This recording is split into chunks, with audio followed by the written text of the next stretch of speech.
Hello, everybody. You know the drill. Let me know if you can hear me okay, because I've already been dabbling with some of the audio for tonight's stream, especially for me and my buddy, who you can't see because he's sitting like way over there. But before we get started, please let me know if you can hear me okay. All right, awesome. This sounds good. Okay, so if anybody saw my last live stream, I had talked about how I was going to review two of my APA matches, but my buddy came into town earlier than I expected. So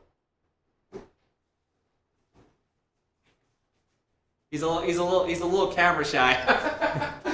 But this is my buddy Jesse. This is actually my first roommate when I first moved out of my parents' house when he served at Fort Hood in our military, and he's here visiting from Missouri.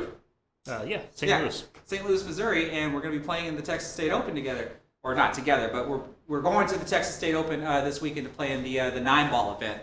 And so instead of reviewing some APA matches, we figured, or I talked him into sparring with me.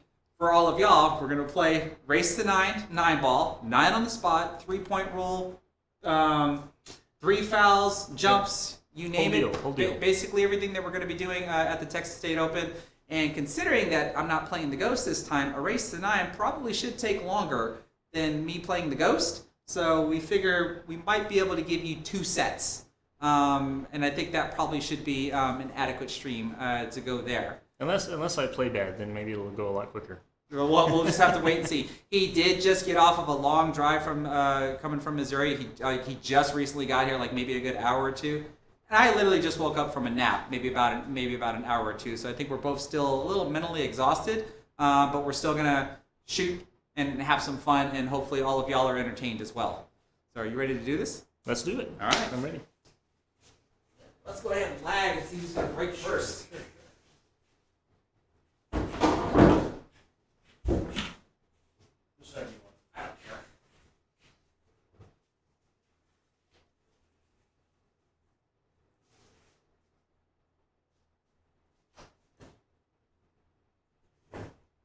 Well, I think I'm going to lose my lag. I hit that really soft. I overcooked it. All right. You gonna rack your own or rack your... Rack your own. I think that's what they're doing at the Opens. Considering they're using stipulations for, like, where to put the 2 or... I do believe the 2-ball is in the back. Okay. I do believe that's what they're doing. So hopefully, I'm sitting at the desk right now. So hopefully the table microphones, I think I have them set to where they should be able to pick up any adequate chattering that we're going to be doing. I mean, my buddy Jesse will be sitting off on the right side of the pool table, and obviously I'm going to be over here at the left side. I'm not going to be doing too much talking because I certainly don't want it to distract him. But if I see things in the chat that are noteworthy, then I'll highlight them. Like this, for example. Eves wants to know if there's going to be a scoreboard. There is not. I didn't bother building one for this. We've got coins there at the end of the table to mark our games. Go for it. There you go.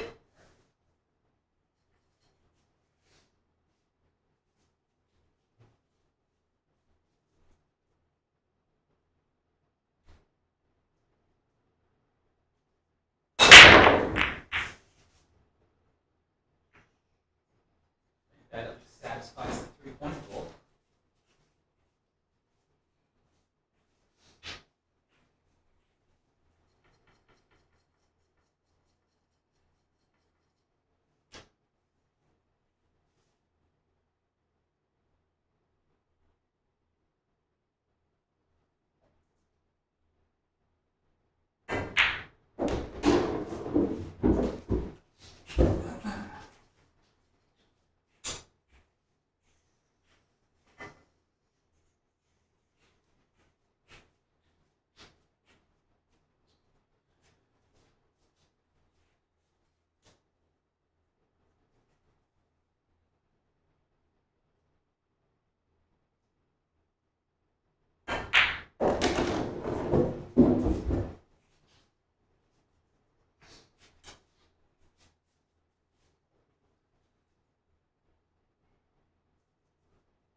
do hear a cat. I wonder if Zelda's going to grace our presence.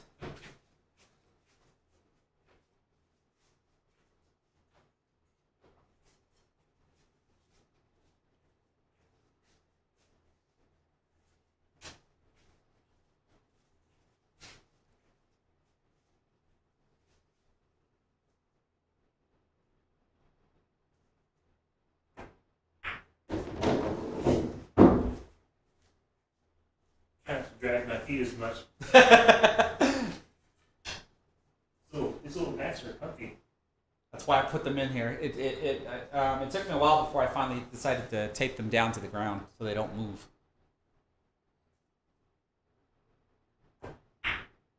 I've got rugs down in my basement, and I don't have any kind of, there's rugs on the concrete.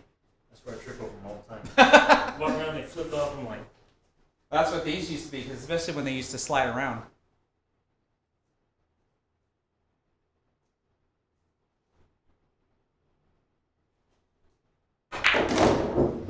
Hit the 9.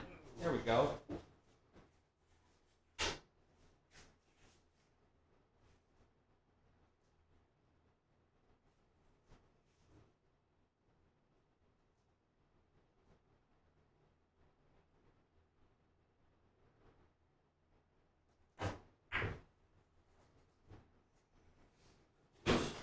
Warm-up rack, both of us.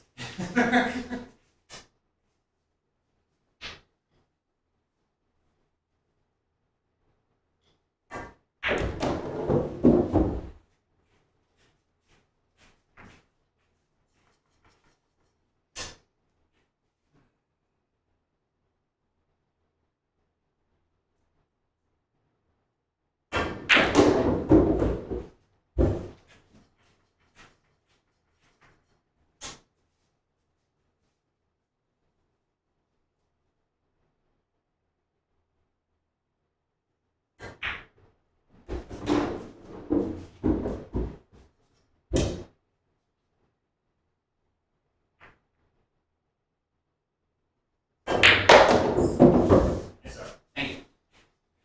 And I might also have another special treat for y'all tomorrow, because apparently Joey Ryan from the Pool Player Podcast is going to be in town. We might get to have another exhibition match, maybe in between all three of us, depending on how that's going to go. But it's the same thing, because Joey's coming in into Texas for work. I think he is going to stop by the Texas State Open. I don't think he's playing in it this year. But he did hit me up since he's in town. He wanted to see if we could hook up and maybe hit some balls around. So I invited him over to my place. So he should be here tomorrow night. I think that's going to be a lot of fun.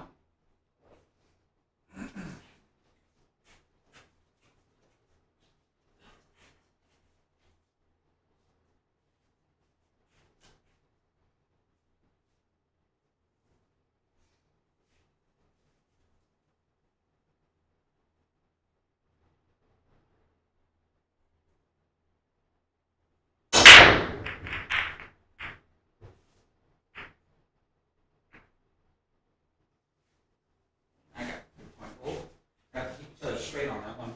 Yeah, I wasn't even paying attention that time.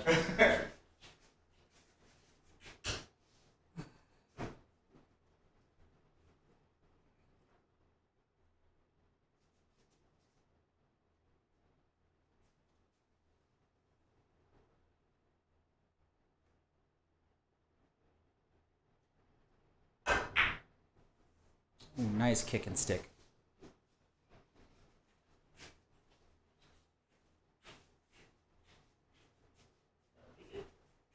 I think he did also. I gotta make it though, that's for sure.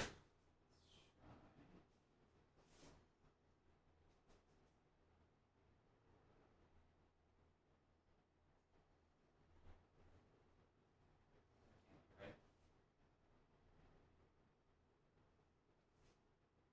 That looks better. Okay.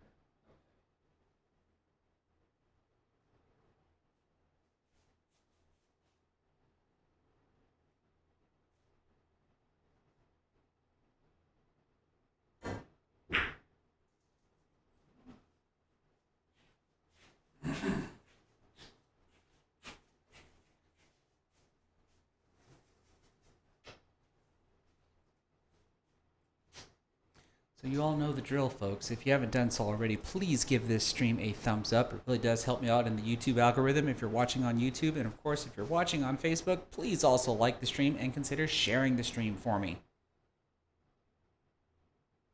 Let's get a lot more people in here to laugh at me and Jesse and our terrible play.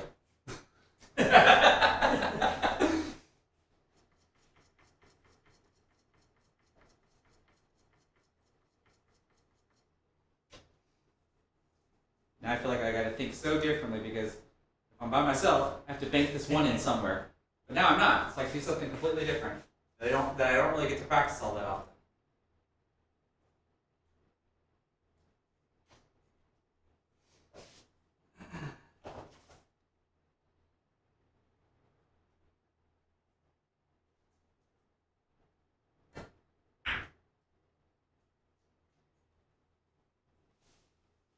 Get it.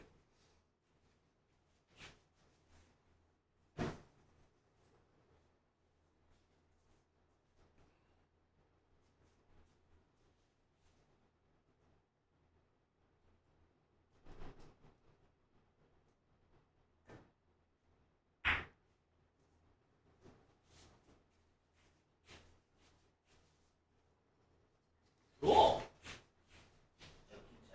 Yep.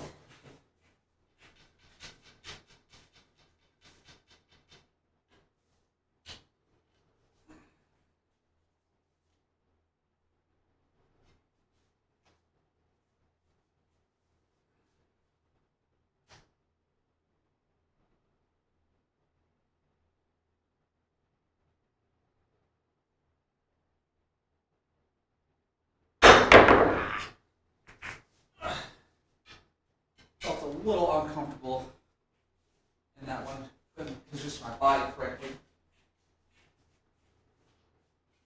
Well, I should have dart stroked that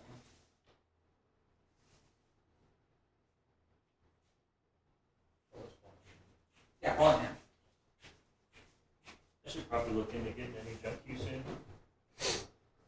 It's the same one I had that I bought when I lived around here in like 2006. Oh, really?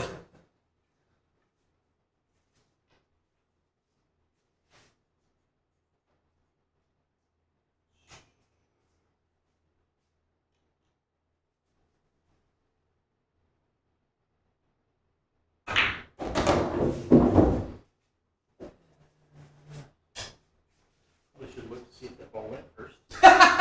That usually helps. That would help, right? I mean, it goes, but I'm not going to hit it perfect.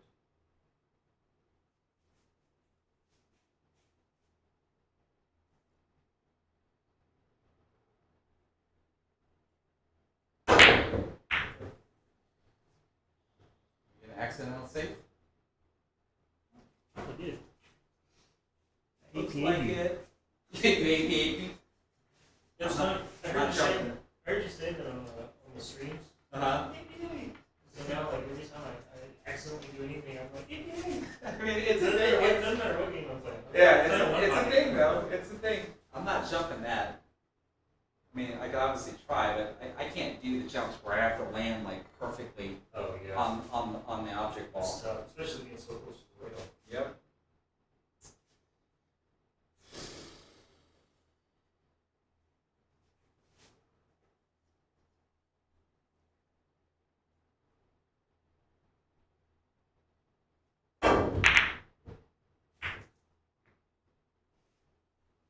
Stick free. Here, I gave you a shot, too. I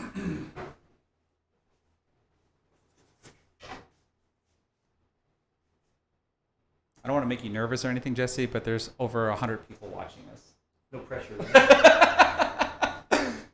No pressure.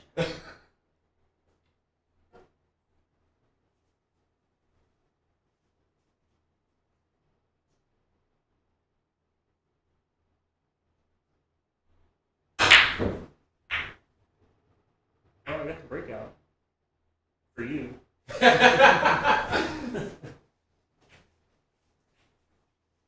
You left it good, though. If I do the combo, two balls going to end up here, which means I have to shoot it here. I'm going to make sure I play a position for that.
lucky again. My luck's gonna run out here. It's gonna run out. I can't keep getting rolls like this.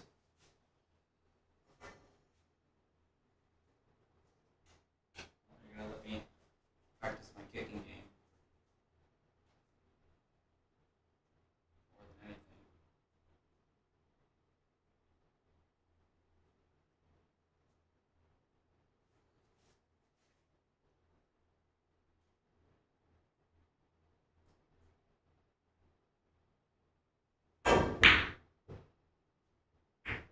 Oh crap! Talk about luck.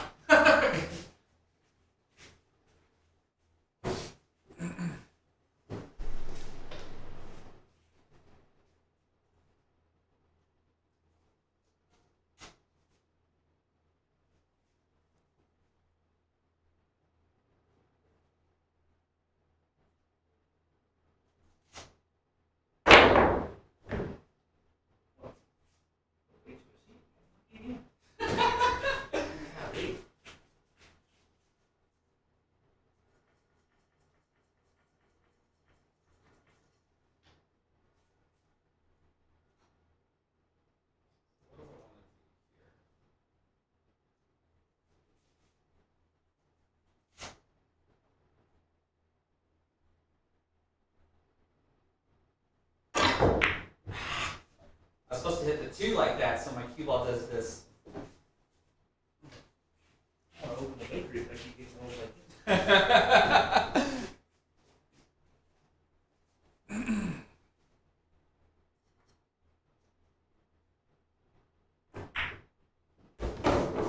Too much.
Lee, man. Your table's a little bit faster than I'm used to.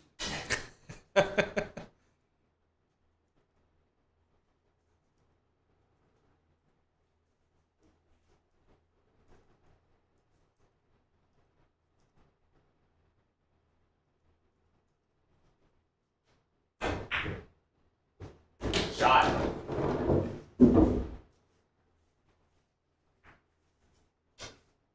Oh, really? Well, it goes in the corner.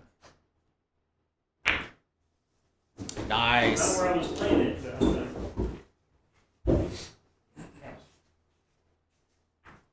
All right. Hopefully your rolls are done. Got all my good rolls out in the first couple of games of the set.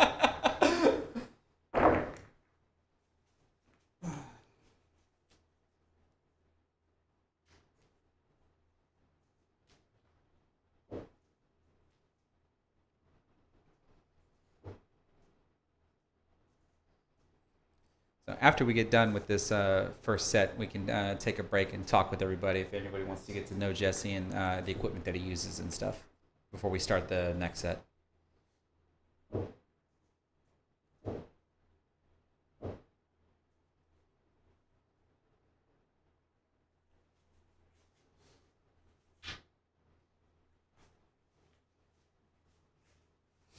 A little speed off of this one. Yeah, hit that last one too hard.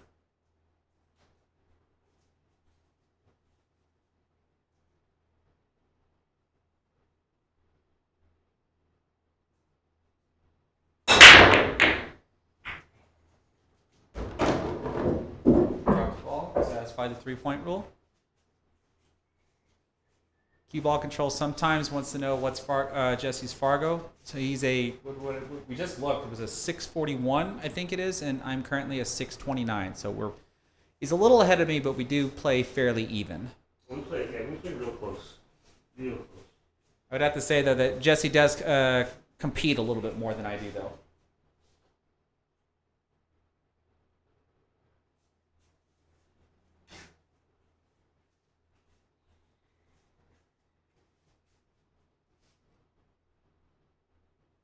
Eves, he was using his break cue. Oh, wow.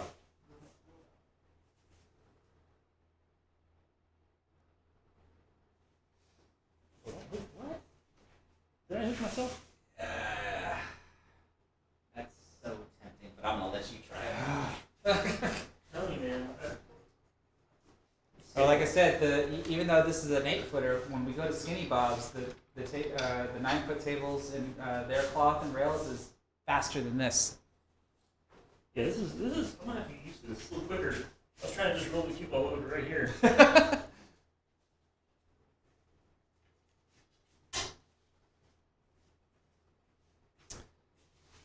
Let's see, Steve Miller. Since you're watching on YouTube, the number of watchers that you're seeing from YouTube is only on YouTube.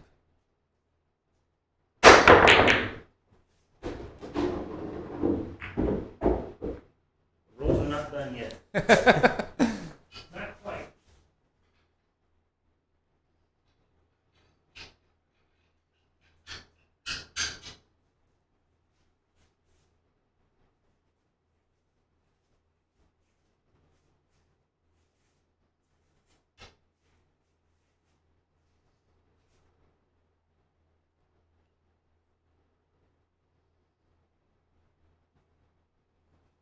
It's tricky.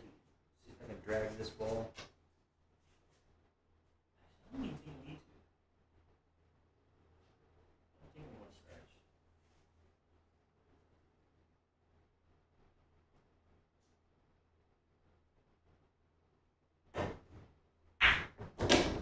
Shot.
Table's not that fast. Well, see, I hit that one softer because I thought I'm going to end up way over here. Pull that razor out of my boot.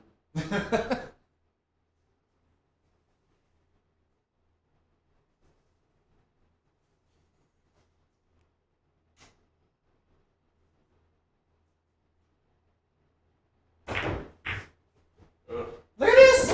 Look at this guy! just like I planned it. Just like I planned it. Oh, come on! APA! Yeah. Right? Oh my goodness! Oh my goodness!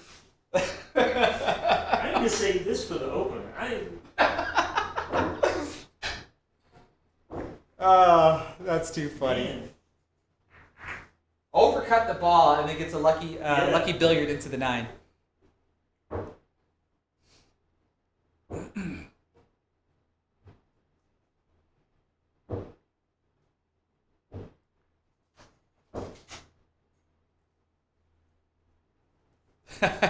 So, Suhail Amda, I hope I'm saying that correctly. He's saying you need to get out now and go get a lottery ticket. I know. I already said I was going to open a bakery.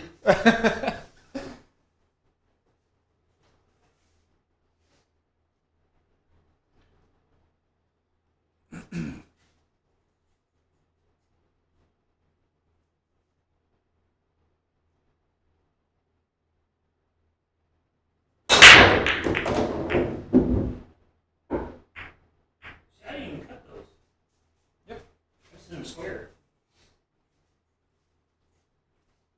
First couple I cut, that corn ball was going off.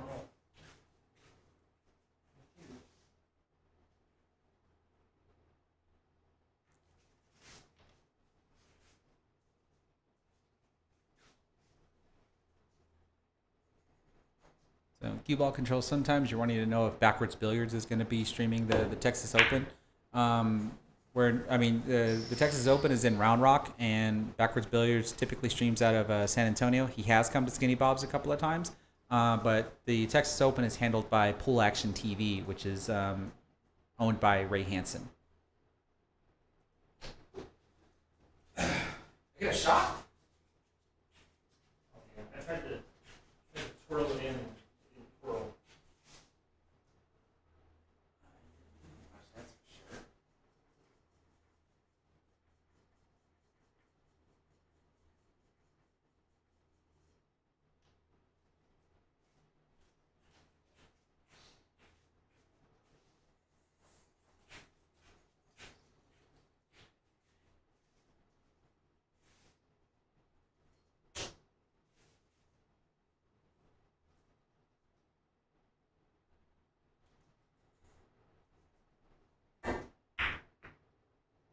That didn't end up the way I wanted it.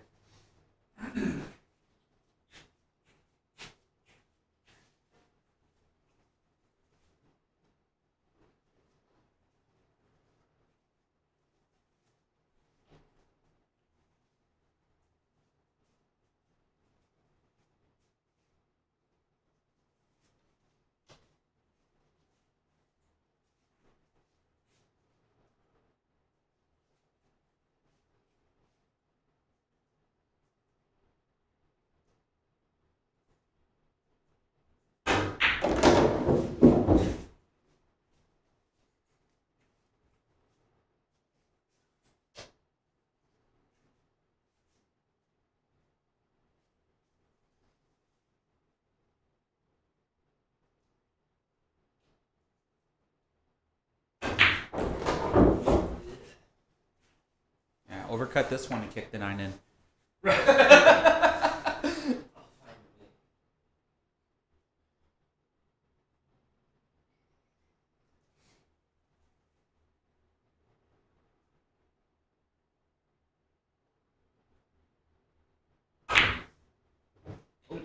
Nice try.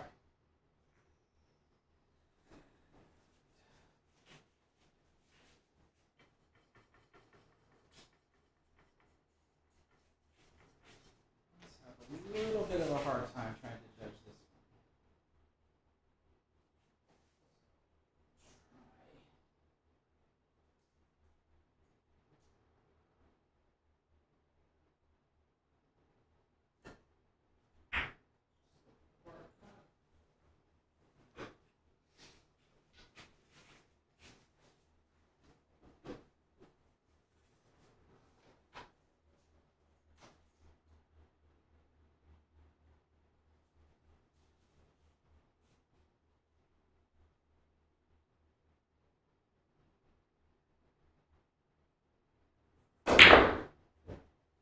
Twice, 3 times.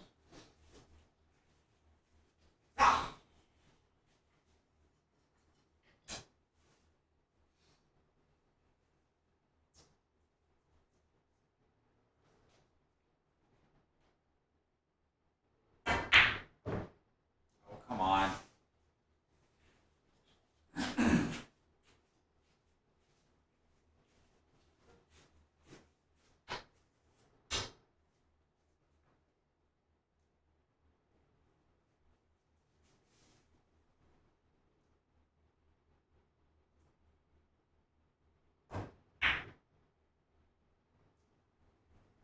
Yeah, I kind of expected that. I really didn't want to disturb those. I mean, they were straight. The combination was straight in, and I messed it up. I just kind of laid on the rail.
shot.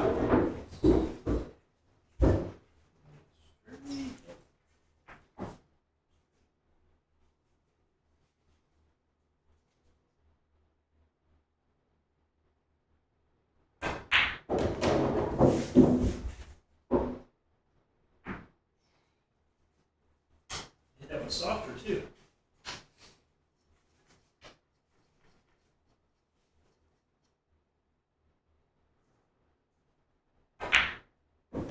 Nice out. That puts Jesse up 3-1.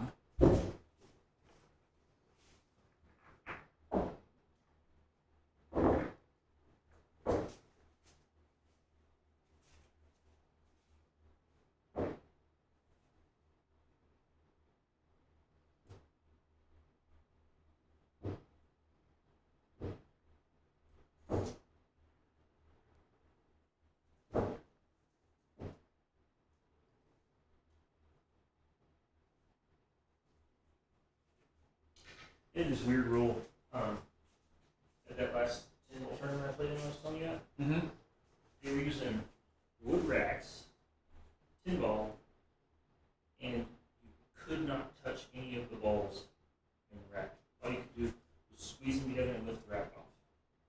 Oh, that's interesting. Didn't matter what the rack looked like.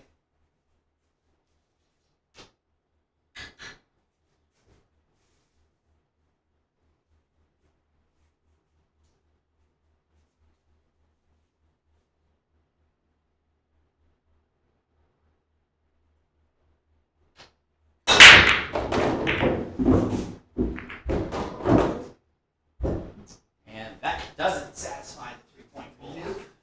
It does not. So let's see. So that's what I was telling you about earlier. That one ball came off the point. Yeah. You know. I can either take this as is, I don't have the option to push out, or I can give it back to him. Yeah, I saw you looking up the rules on your practice session. So if you take it, you cannot push out. But if you give it back, You can still push out, Okay. yes. Gotcha. But man, you've already got a good lead on me, and I can't cut this in. 4 balls blocking the cut. But I don't know if I want to give this back to you either.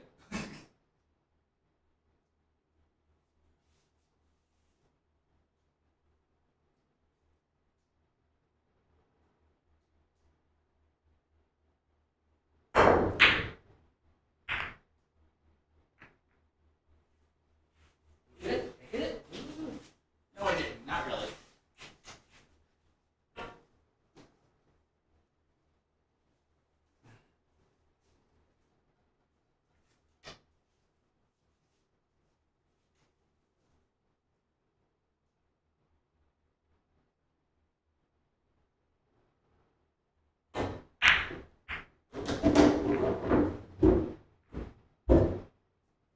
Oh, good shot. Good shot.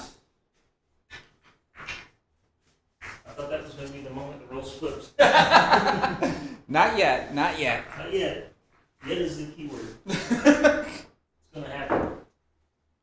That was a safety that backfired. I had a similar safety backfire on me at BCA League this past Sunday.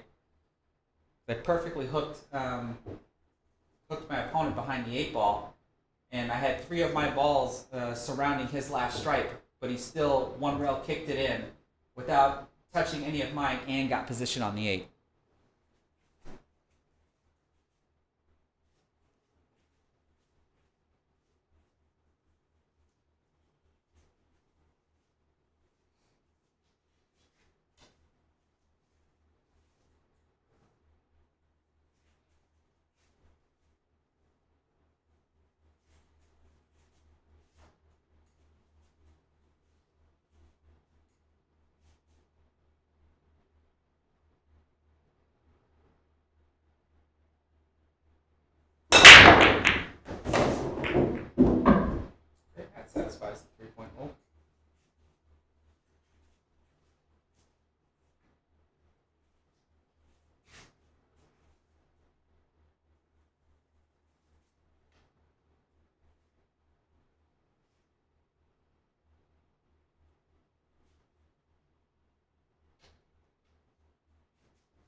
There's a reason they put that on there. Right. Somebody did it. He's pointing out to me that on the town pyro chalk, nice little warning label that says "Do not eat." Somebody did it. Maybe they were auditioning for the Tide Pods.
Barely missed it.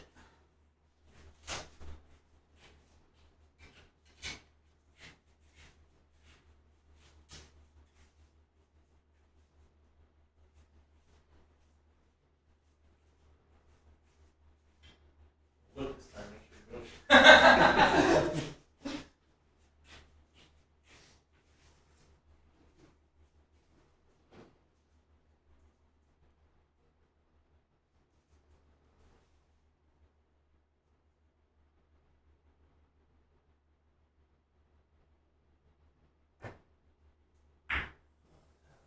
Yeah, I hate rolling a ball like that. For that exact purpose, either an overcut or an undercut.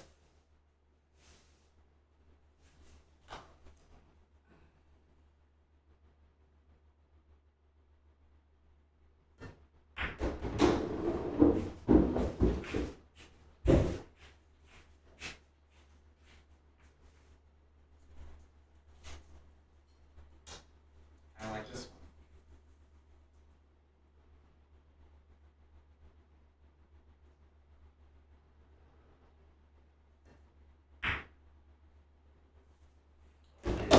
Yeah, just to make sure it stems forward enough.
How do you hit it, sports fans? Not good enough. I was supposed to run into the 8-ball.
behind the 9 though.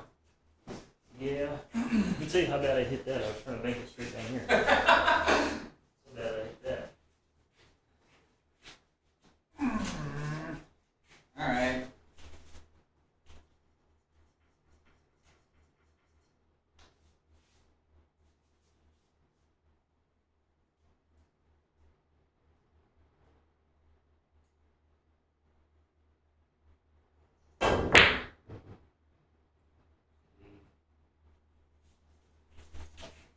I anticipated this. I wasn't sure about that. That's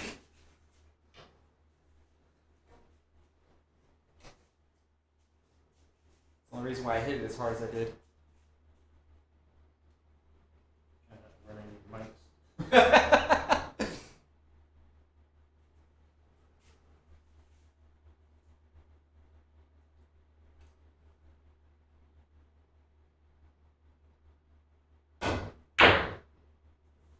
Twice. Nope. Open up.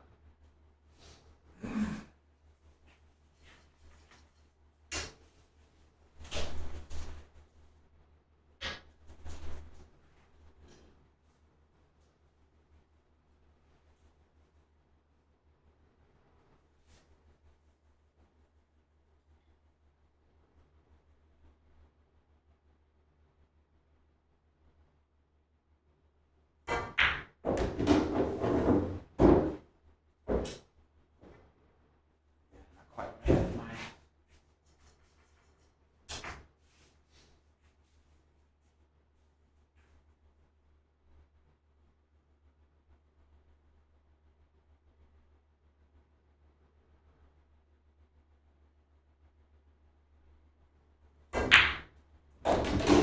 Thank you.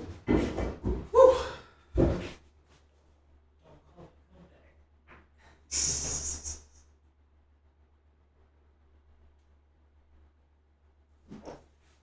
In case anybody's wondering, Jesse does have a YouTube channel. I need to put it in the description. I forgot to add it when I scheduled the stream. So be sure to check that out and give him some support. He does a lot of drills on his, but he just doesn't do a whole lot of talking in his videos. No. I've been trying to get him to change that. And I haven't been active in a long time, so it's been a while since I posted anything public. He loves doing a lot of the Darren Appleton type drills.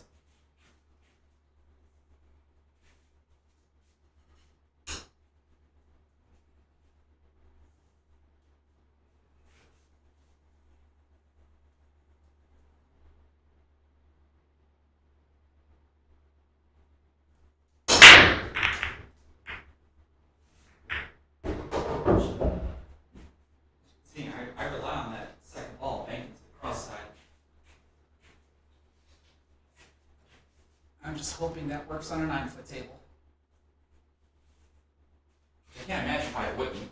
It's still going this. It would still go in the same general direction, I would think. Oh yeah.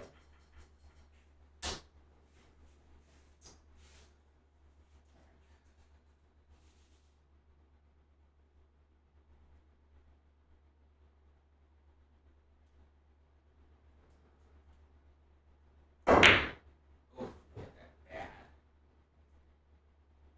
Come on. So how did you you may have covered this in one of your videos before, but how did you place these? So did you have like a template you use? Yes. Jesse's asking about my my reinforcement labels that I have, and I have this thing here called the Alpha. This is called the Accu-Rack. As you can see, it's pretty much already punched out to where all the, I don't know if you can see it on the stream there, but it's got all the holes already punched out to where when I lay this down, I have everything nicely lined up, and then I just place all of my reinforcement hole labels down. But I'm eventually going to hopefully replace this for the Outsville Ghost Rack that they just recently released, and Jason Shaw was actually using that during his trade pool run. I want to give that a try. I was going to ask you about that earlier and I forgot.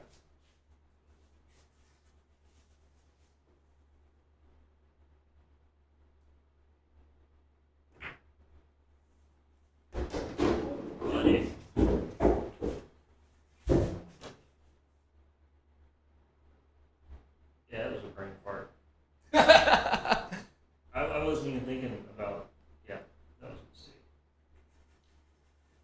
I was thinking I was playing shape on the 5 next.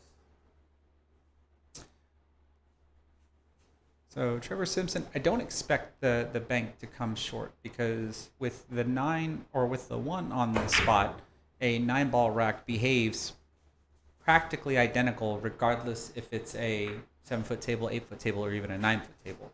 So just because we move to the 9-ball on the spot, the balls are still going to leave the rack the same exact way as if they were on the as if the 1 was on the spot.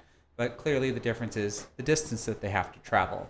So the only thing I can expect is that it probably will take a little bit more power that I'm using on my 8-footer to get roughly the same results on a 9-foot table. That's at least what I'm expecting.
We can make it a show.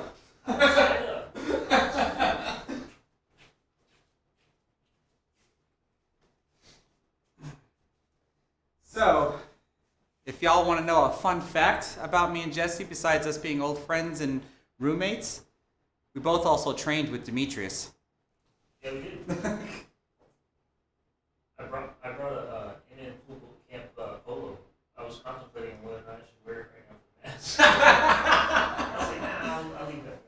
I think we definitely just got to share the match with our group. Oh, yeah. Yeah. It'll be fun.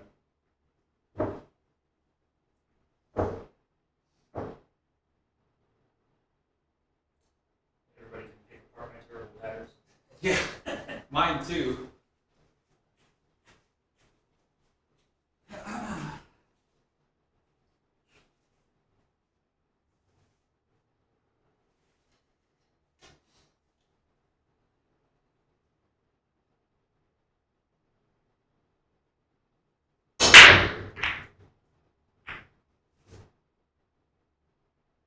Hold up, one.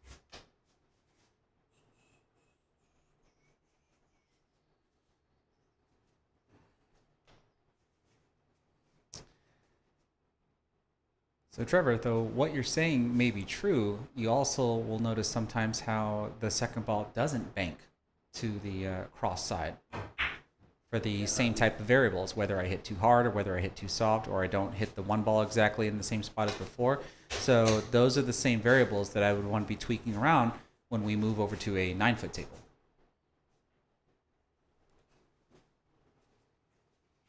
We've got a viewer that seems to think that the ball in the second row won't bank. It'll bank short on a 9-foot table. Because there are times I can make it hit here, I can obviously make it hit in the pocket, and I can make it hit here. So if I can do all three of those variables, even if I widen the table, I should be able to do roughly the same thing, I would think. I think a lot depends just on, that can depend on a lot of things. Humidity in the room, how good the cloth is. The rails. Yeah. The rails being the biggest factor, Yeah. in my opinion. Yeah. If the rails are if more they're playing, springy. if they're playing really springy and stuff, it might shorten up quite a bit. Oh, come on! I can't get the roll! Golly. I actually kind of saw that, but I didn't think I'd hit it that good.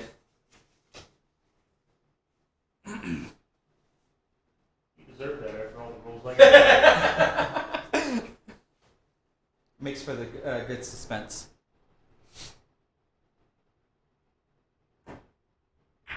Too thin. Keep on the run forever. Okay. I'll send it. Just want to send it, son. All right, show me. See what happens.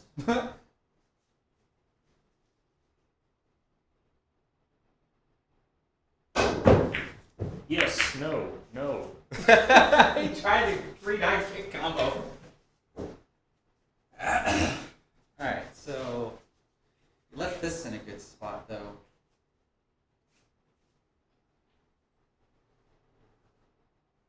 Because going from there to there is tricky. That makes the transition on the 5 very important.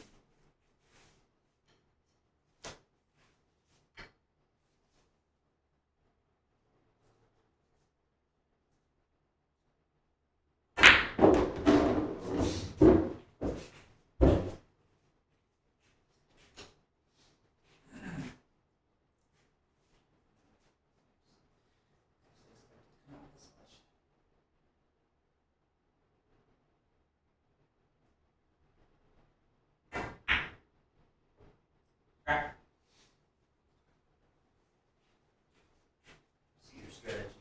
Yeah, I'll let you do it. Let me deal with I'll let you do all the work. the problem.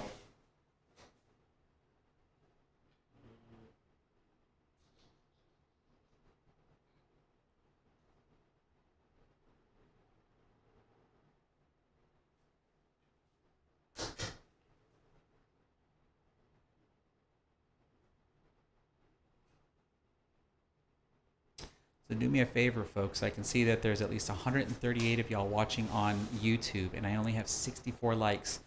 It doesn't cost a thing to hit that thumbs up button, but it really does help me out.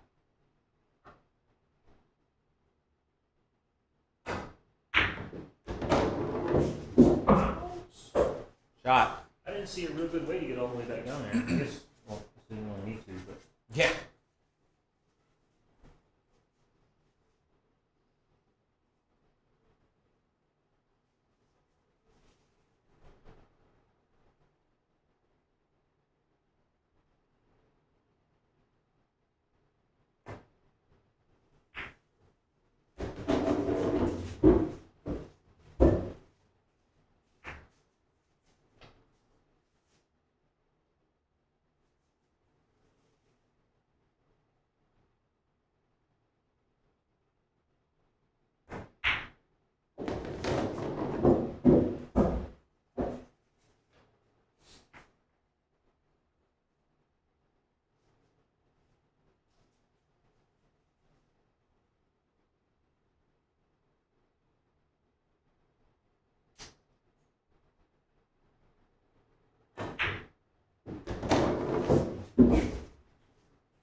Good shot, though. Good shot. About twice as far as I wanted to off that rail.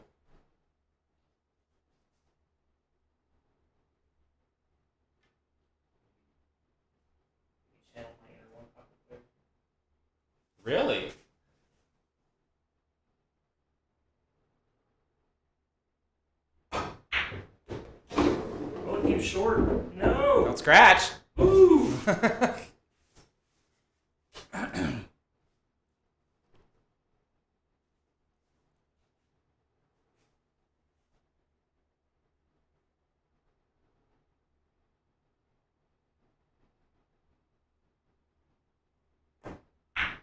Good. Uh-oh. Oh, good shot. boy. Good shot. I missed it. I missed it for sure. Jesse retakes the lead. His 5 to my 4. My nose got toe out front.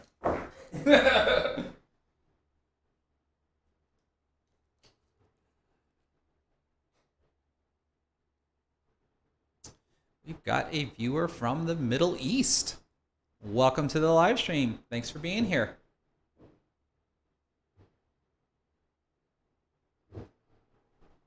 No, it's good. I don't know if you feel this way, but like when I'm playing in tournaments or gambling or whatever, anytime of competition I'm playing in, just getting past the side, like getting to 5 games is like a huge relief for me. Yeah. Anytime I play, it's like getting past. It's like this huge hurdle, and once I get past the side, Yep. it's like, I know exactly what you mean. was I on this side? It doesn't matter. I know you're at 5. Justin Carey, we'll cover all of that during the break after we finish this first set.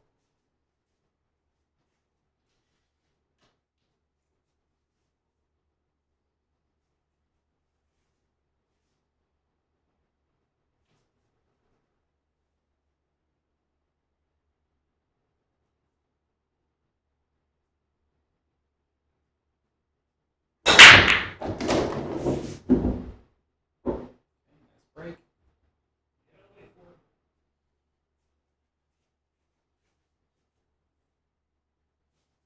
Oh, did I get? Yeah, you got it. It is. Mhm. Made the ball and the 1 and the 4 at least went through. Okay.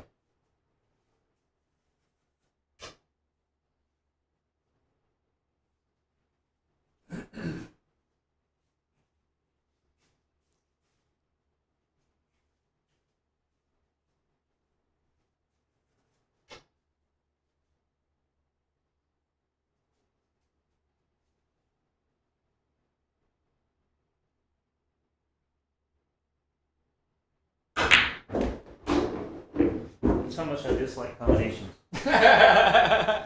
Play shape instead.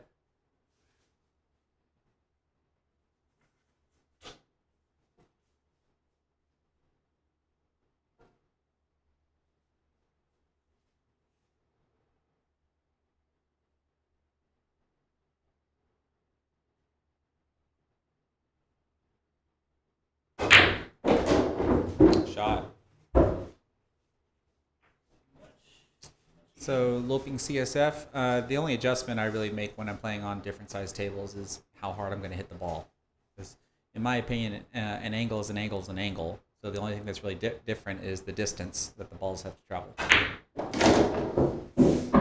That's not to take into account, like, you know, again, if rails are different or if the speed of the cloth is different or whatever. I just summarize it all by just looking at the distance that the balls have to travel. So it's either I'm hitting slightly harder or I'm hitting slightly softer as I go up and down the size of the table.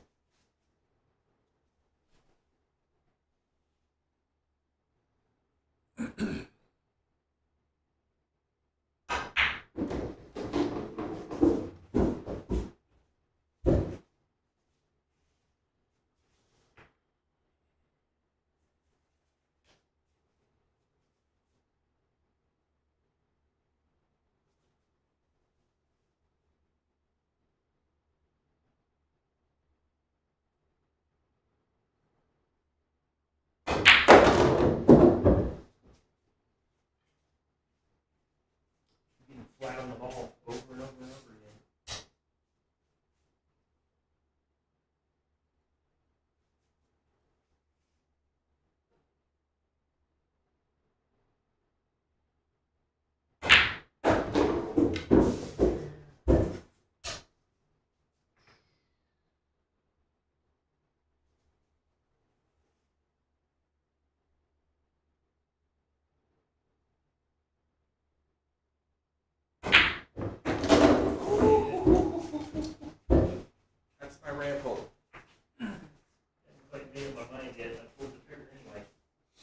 been there before. That's what happens.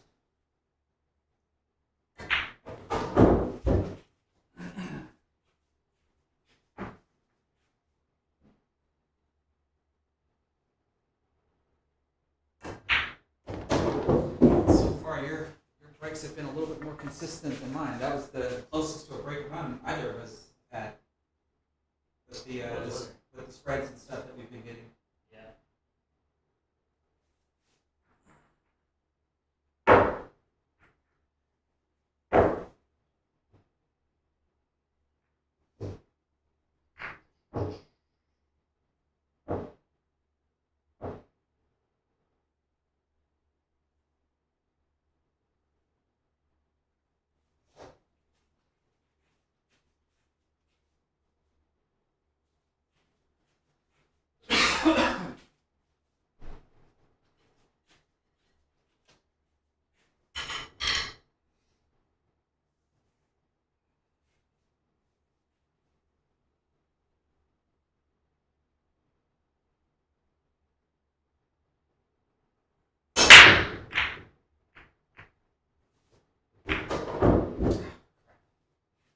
Seriously?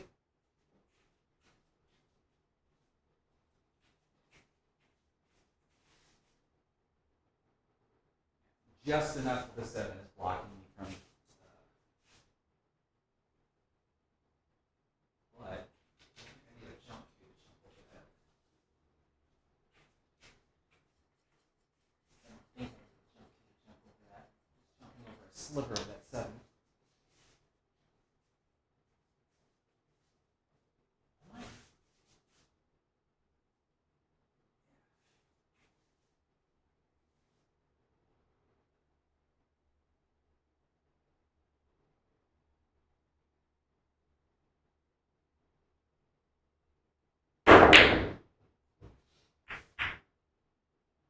Hey, there's an APA for me. That's a habit. I'm bound to get one at least, right? It would have been a full APA if you guys found one. I'm bound to at least get one.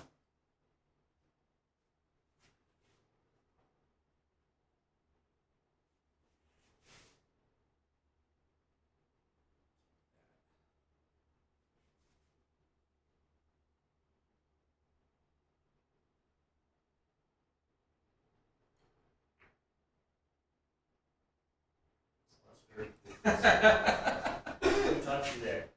Very cool. Good shot. There you go.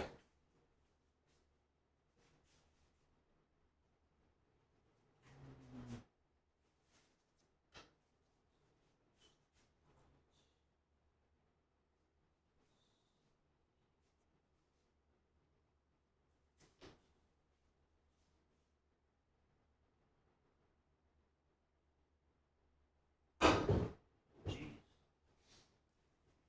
I'm all one.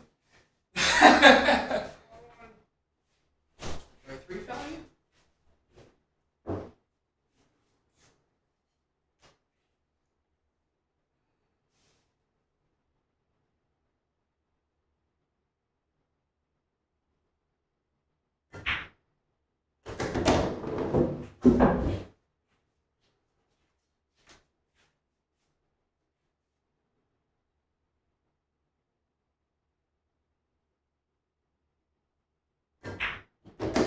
Crap.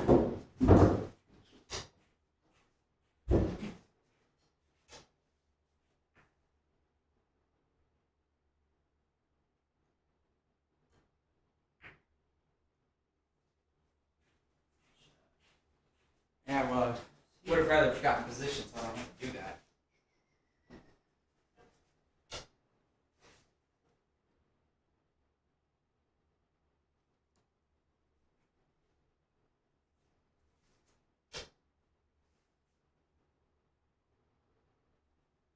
So if you want to hear something funny before you shoot, because I don't want to break your concentration, we've got a viewer whose name is Jesus Christ, and he wants to know if we're playing for anything. What's up, Jesus? And I like one of our other viewers says, "Loser buys dinner and beer." That works. I was great, but that works.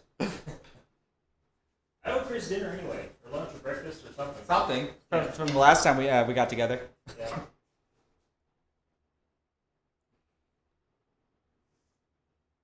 But no, we're just practicing for the Texas State Open that's this weekend.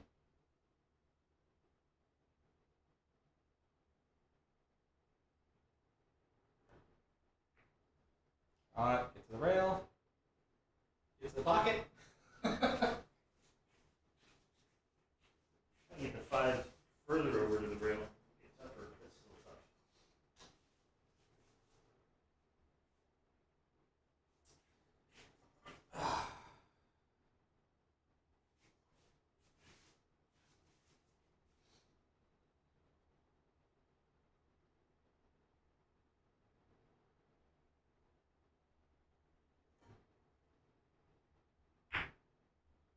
Oh, I hit it too hard.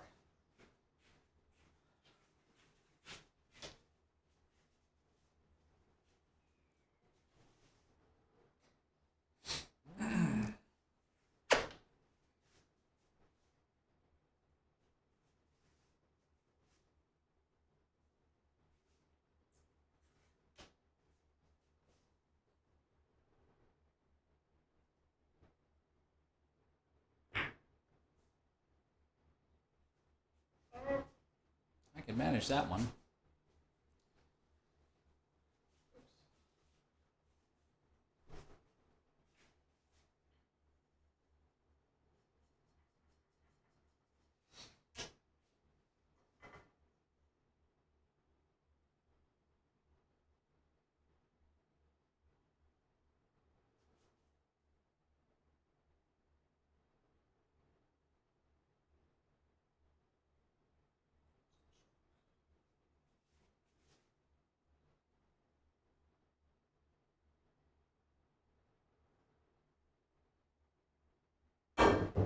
Oh, come on! Flip it. Either it goes in, my cue ball's all the way down there, and 5 ball will be up here. Oh.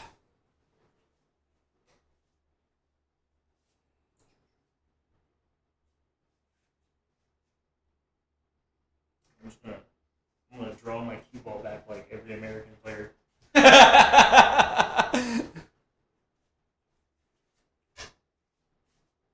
Actually, I'm not. Let's try to play the right pattern. Play your rails. Yeah, let's do that.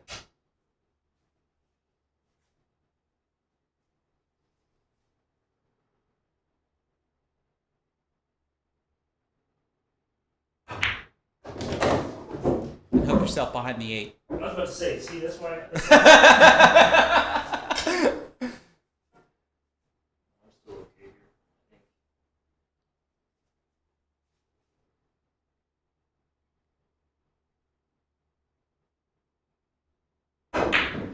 Nope. Nope.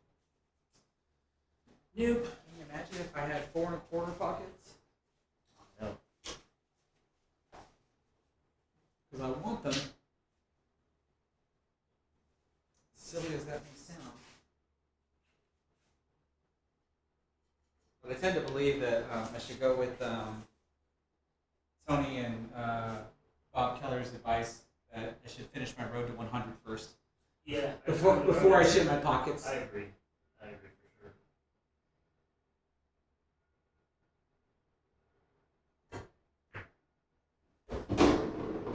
Not want to do this because the 7 does not go by.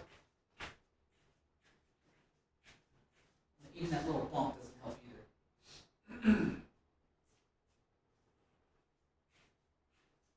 Alright. Alrighty then.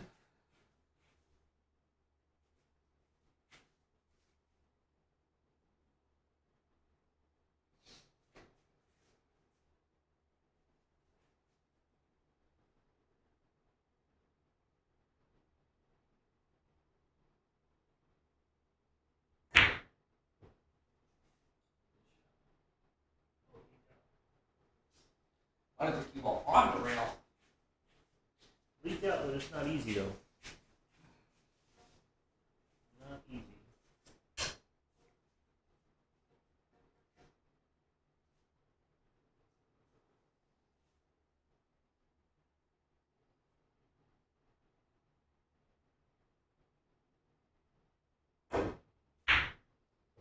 What a shot.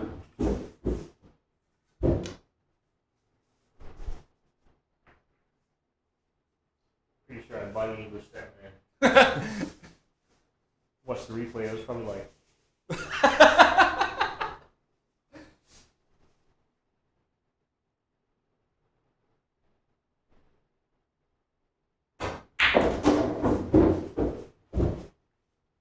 I would say, if anything, I wanted to instant replay was to instant replay your thought of what the instant replay would look like. So please don't do that. Don't clip that.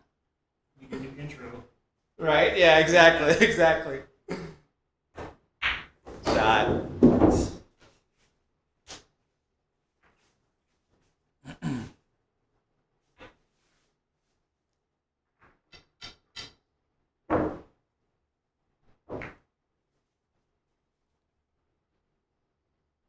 I'm definitely guilty. Chris has very, very good fundamentals. He stays very still, stays down on the shot. I don't a lot of the time. Especially under pressure, I tend to get like wobbly and I move my feet when I shoot the shot and all kinds of weird stuff. No, but from what I've been reading from everybody, they really like the way you play. Well, thank you.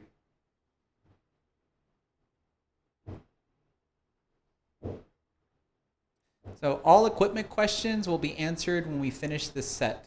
So we're kind of just doing, just small jibber jabs in between at least, but we're going to take a small break when we finish this set and answer everybody's questions.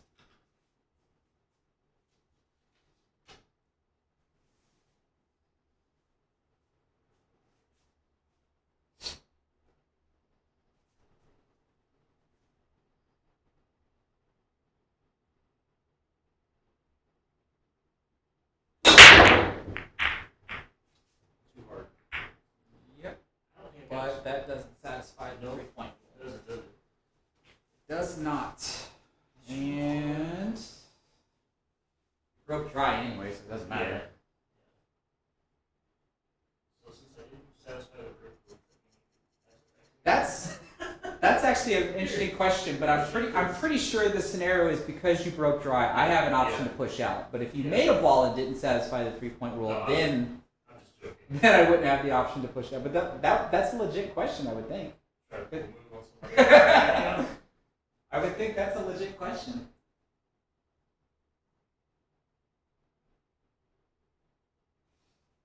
Yeah. That actually would be a way if you're not paying attention. Like if you weren't seriously like aware of the rules. Yeah. So I'd be like, well, you took it, so You can't push out. Exactly. Exactly.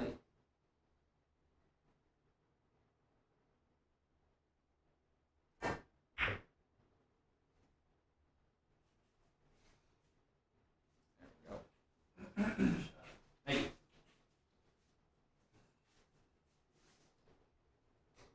not jumping this because I don't want to put a hole in your wall.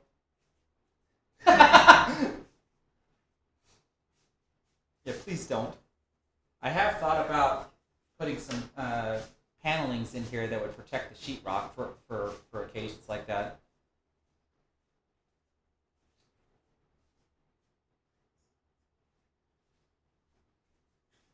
Can't take 2 rails at this. Do something ridiculous.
set up my cue.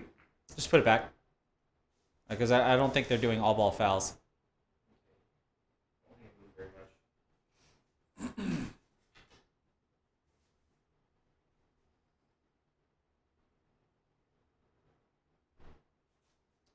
I don't think the Texas Open does all ball fouls. I don't think they do either. At least they. I think there's only. I think it's for talking and shooting at the same time. Yeah. But at least the last time I played it, they didn't. I think there's that goofy rule that if you accidentally move a ball and you can tell that the cue ball passes through the original location, then it's a foul. Which I think is more of a BCA type rule. And I guess they incorporated that into Texas Express. As far as I know, Texas Express rules are not all ball foul.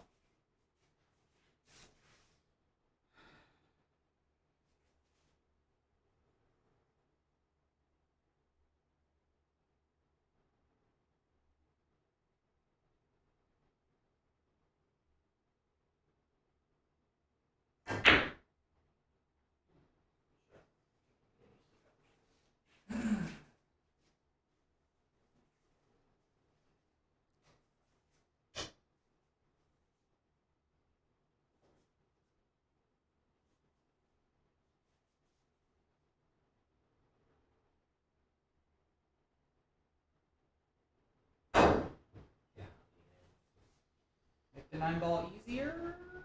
Oh, come on.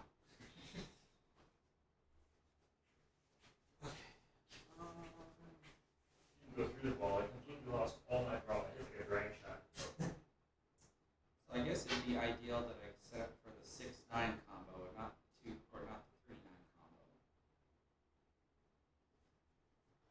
combo. Think.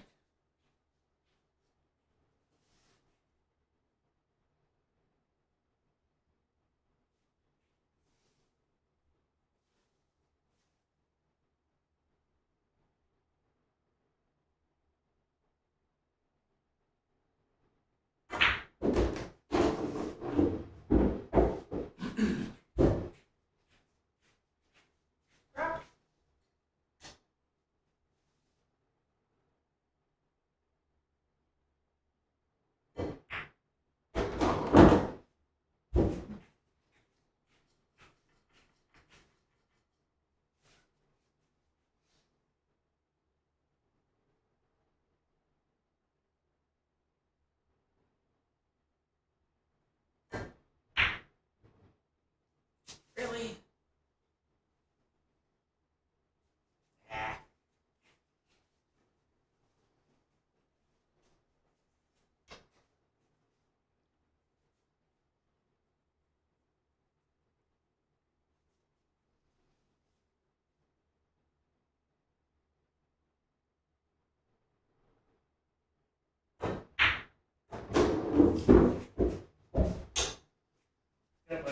Got my stroke dialed in for my table. Not for your table.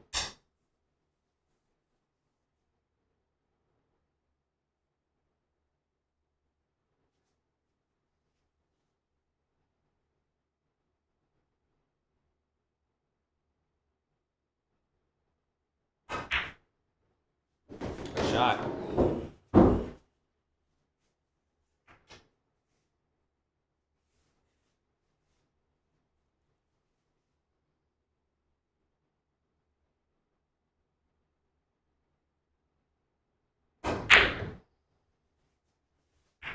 What?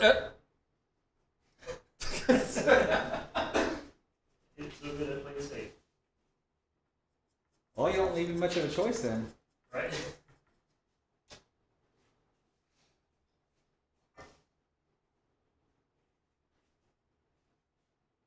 if I can avoid the double kiss.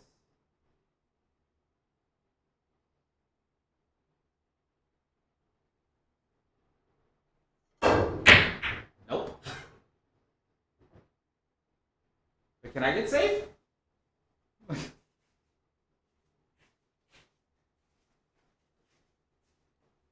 There, Cusplat, we're playing around the 6. Huh? Someone literally said play around the 6, and that's literally what we're doing.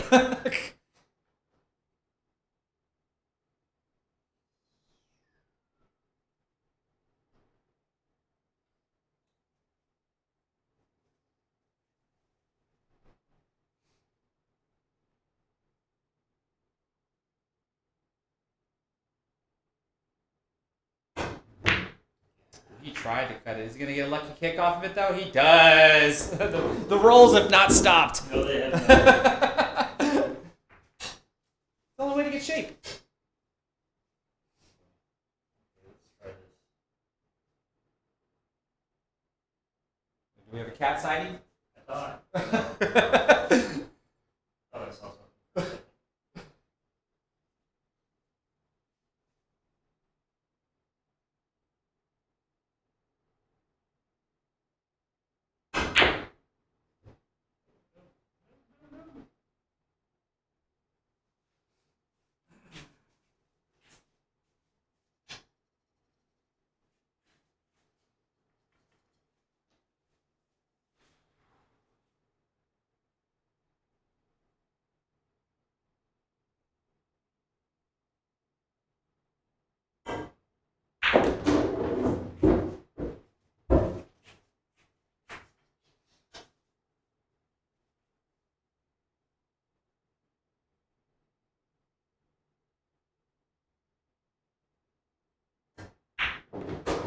Shot. Thank you.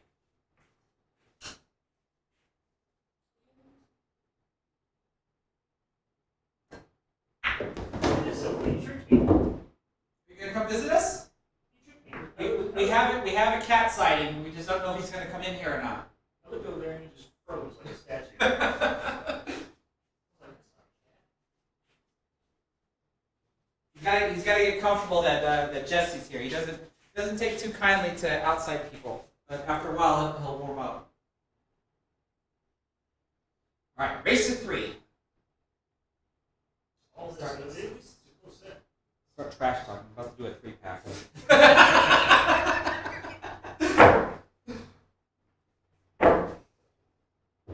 I'm get service up in here. Service.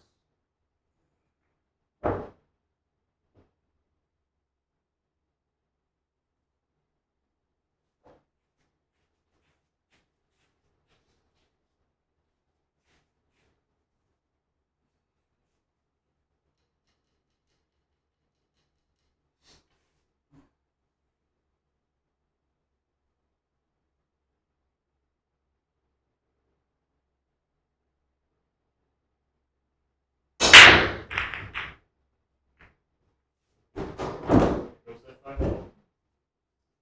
Yeah, but I gotta dial in my cue ball control though. Gotta get that dialed in. Normally my cue ball is supposed to like just stay above the side pockets as it goes from side to side, not come all the way down here. Kind of a two-way shot.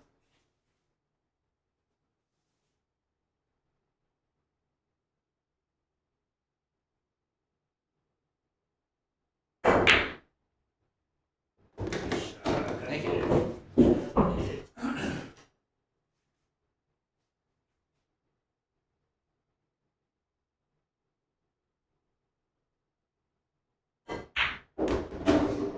Come on, I hit that with garbage. Same guy.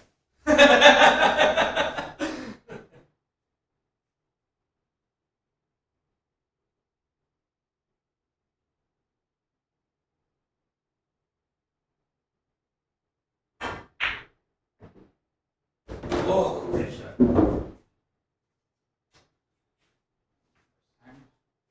the bridge has been broken out.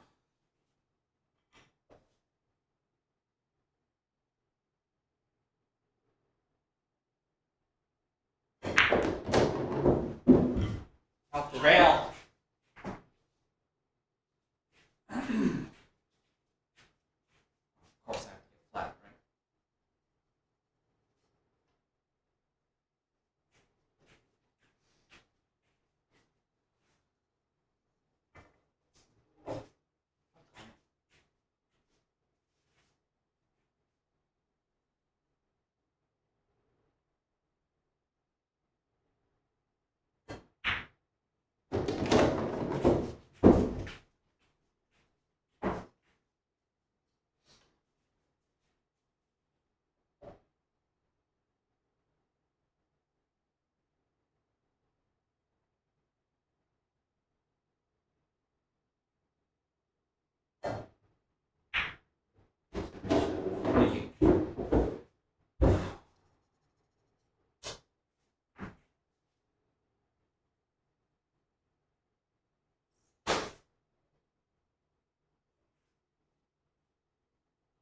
You ever get that funny angle where it doesn't look straight in, but if you try to go forward, you're still gonna scratch? Oh yeah.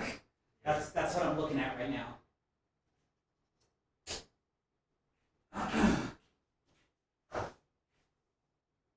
You're kind of too straight to safely cheat it a little bit. Yeah. Yeah.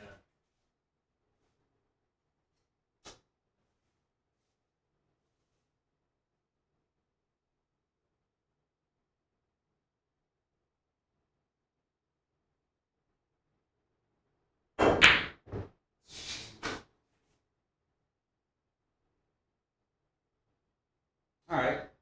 So we both botched a break and run on the same ball, right? Yeah. Next to last ball. Yeah. Doggone it.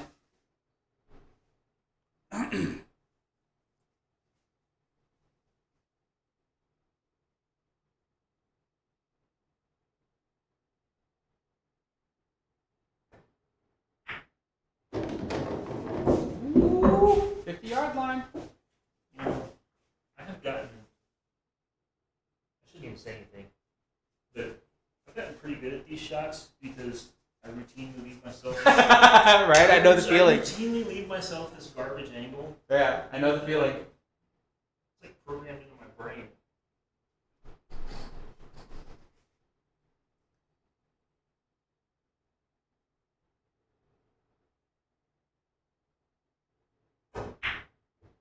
I mean, you're not lying. Oh, doggone it, that should have been my rack.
That satisfies the 3-point rule.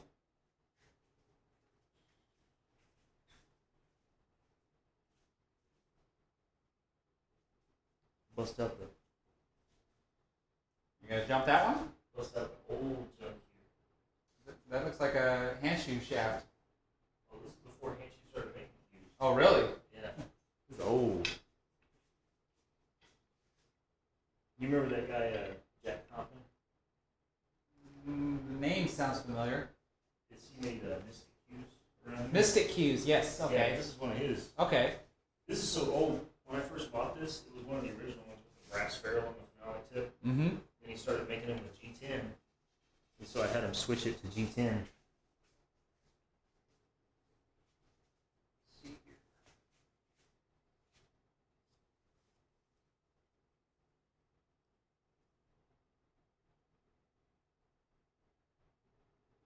Oh, I moved the five. That's fine. Just move it back. That was a nice, Moved it with my hand. thud of a hit. Yeah, it's solid. It's like a sledgehammer. I mean, It sounded like.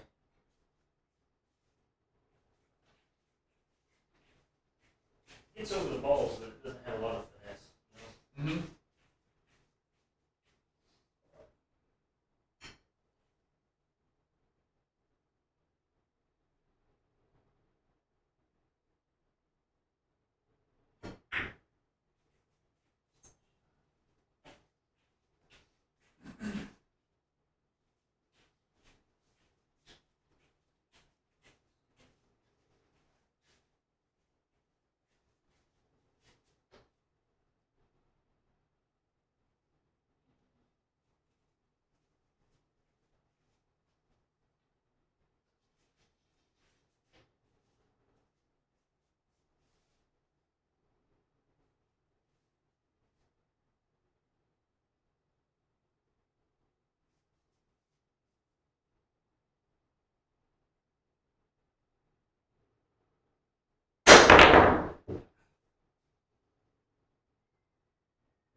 Well,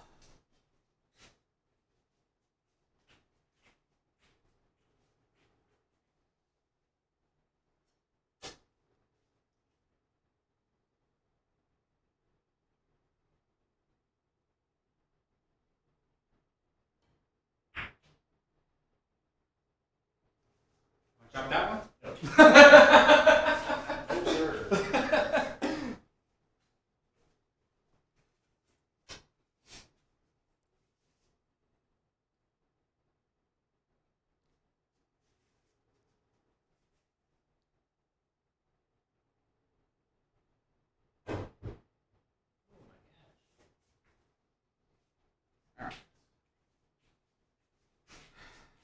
Free opportunity here. Better season.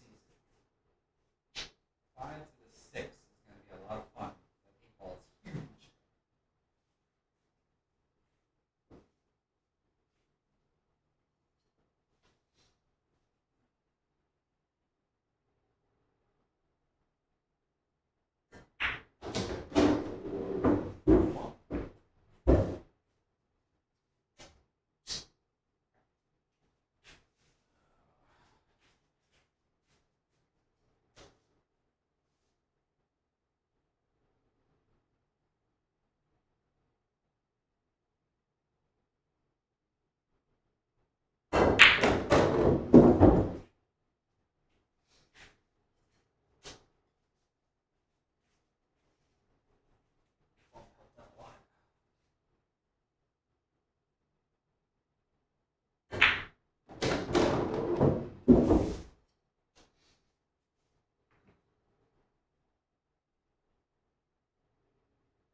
Whew, thank you. Got a little too flat on that 8 ball. I'm going to do one of those precision draw shots. I didn't even precisely draw it back. Did not get the angle I was looking for. Well, I hope everybody's enjoying this tight match. Race to 2.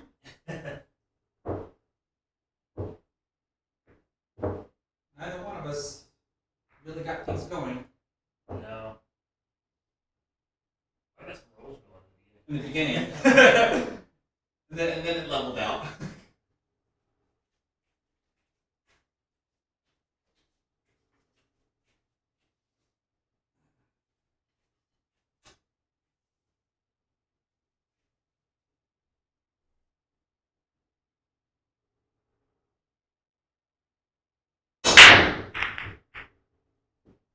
There we go. There we go. See, the cue ball's right where it's supposed to be. That's what I'm betting on. I can just perfect it. Okay. I gotta get flat. These beggars can't be choosers here.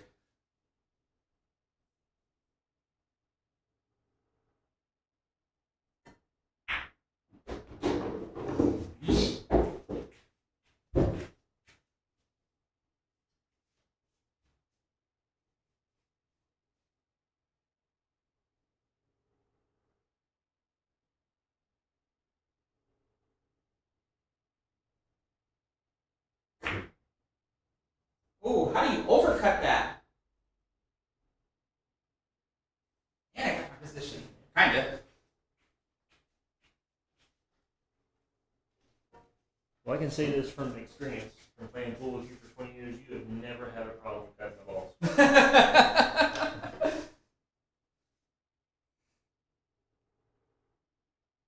I mean, 85-degree cut shot, and I'll cut it 86 and miss. Right.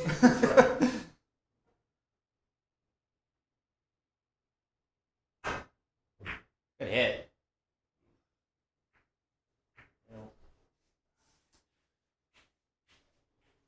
Hoping if I missed it, it come back this way a little more. Bounce back out. Yeah.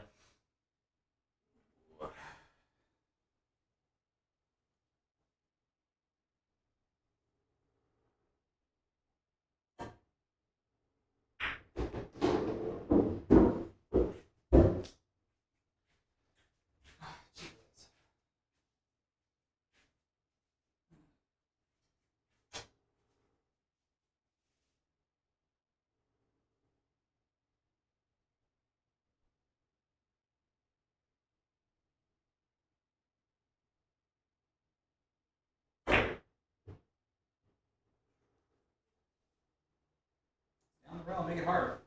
There we go. I get the rolls at the end. Right. You got them at the beginning. I'll take them at the end.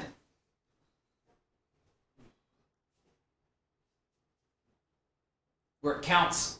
It's not how you start, it's how you finish.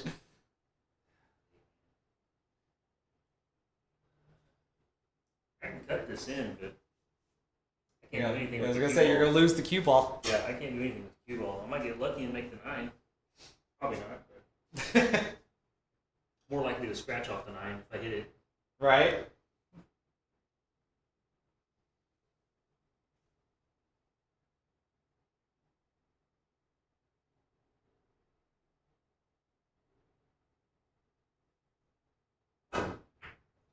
Good hit.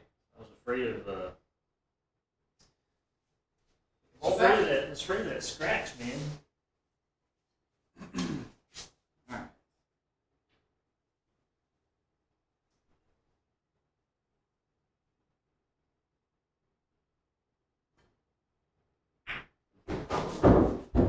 Ooh, jeez.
Hey.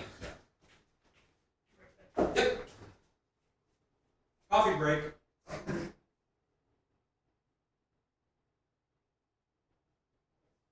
Place your bets, folks. I'm on the hill. Am I going to choke against Jesse like I did the Ghost? A little different format, though. Not satisfying the 3-point rule is not going to cost me a game, like I did in my last live stream.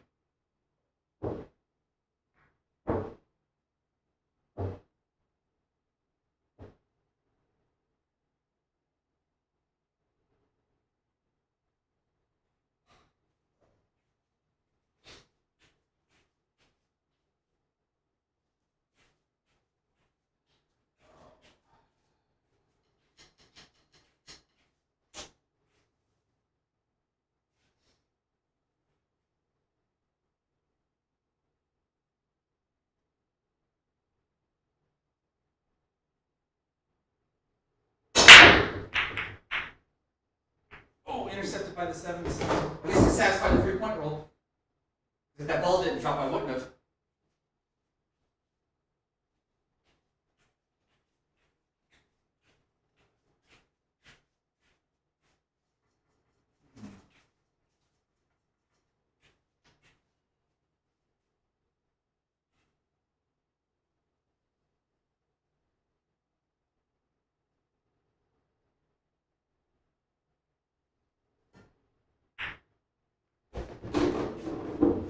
Really?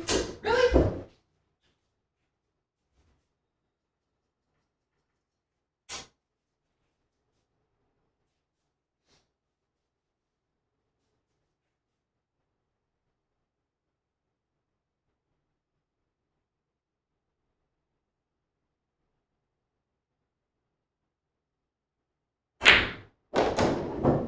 Great shot. Thank you.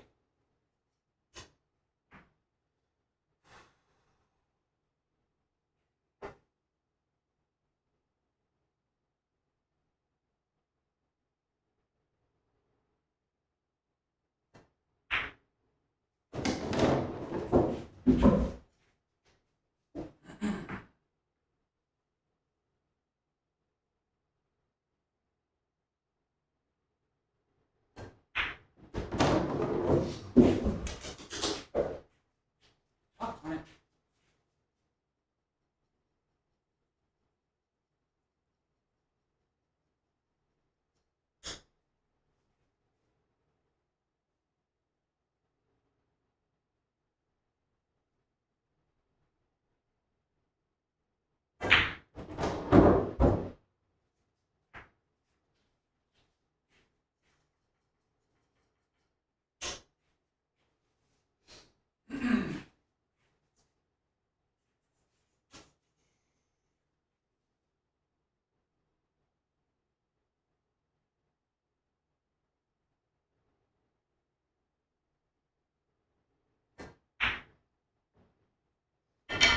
Same old story.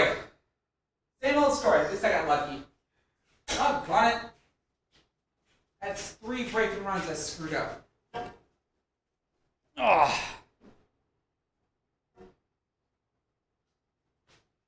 Doggone it. This is what I did against the Ghost in my last live stream.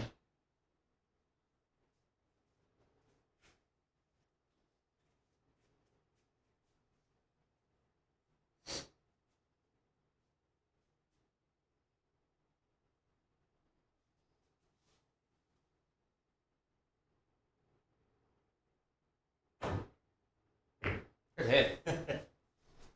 Still better than me getting the ball in hand. Not much better.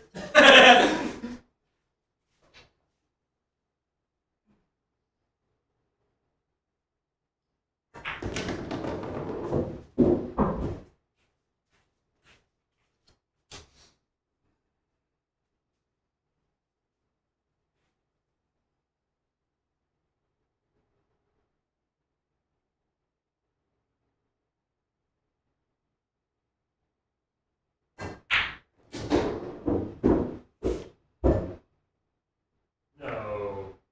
Woo! Woo! Walk softly. Yeah, I literally thought I had the perfect angle to scratch on that one. That's one of the ones where you see it do this and it kind of. Yeah. All right, no pressure. It's sitting right here in the pocket.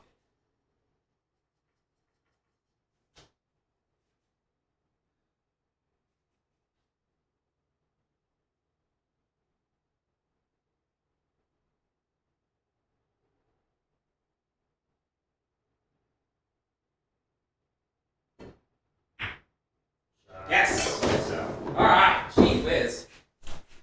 good set, man. Victory! 9-7. All right. Now, Jesse, What's up? bring your equipment to the table because the number one question everybody is asking about is what are you playing with? So show everybody. Okay. If you don't mind. My playing cube, break cube, and jump cube is all I've got in my case. This jump cube is a really old Jack Compton. I honestly don't even know if he's still with us.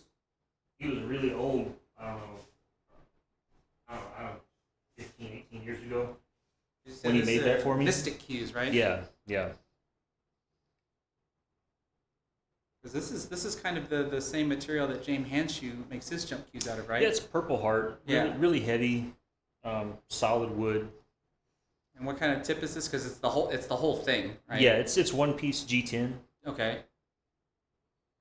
And then the handle is, I don't know, something brown.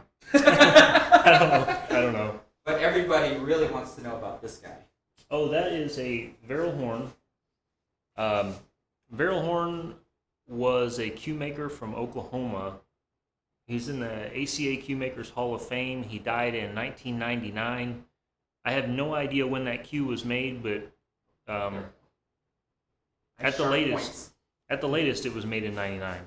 I've had it since about 2008. No, before that, about 2006. Because I moved out of Texas in 2008, and I've been playing with it for a couple of years by then. So it's like a 12 3/4. That was originally one of those OB. What do they call it? I bought a blank and had Josh Treadway match the ring work. Mm-hmm. But it was one of those OB. What do they call them? The XL Classics. So OB Classic XL. It was 13 1/4. Oh, geez, wow. Yeah, but I think from all the years of playing with it I've done, I don't think it's 13 1/4 anymore. Okay. Just from wear and tear, I think it's probably down to 13, maybe. Man, I use a 12.9. Maybe even a little smaller. And then what about this bad boy? That is a Josh Treadway jump break. The logo here, you won't be able to see it, but it's got the letter T on it. It's a radial pin in the joint here, and then a 3/8 tin in that joint there. So I'm presuming you prefer that jump cue over using this? You know, I really like the feel of this for jump shots. I get a much better feel. Mm-hmm. But the problem I have with those combination jump breaks like this is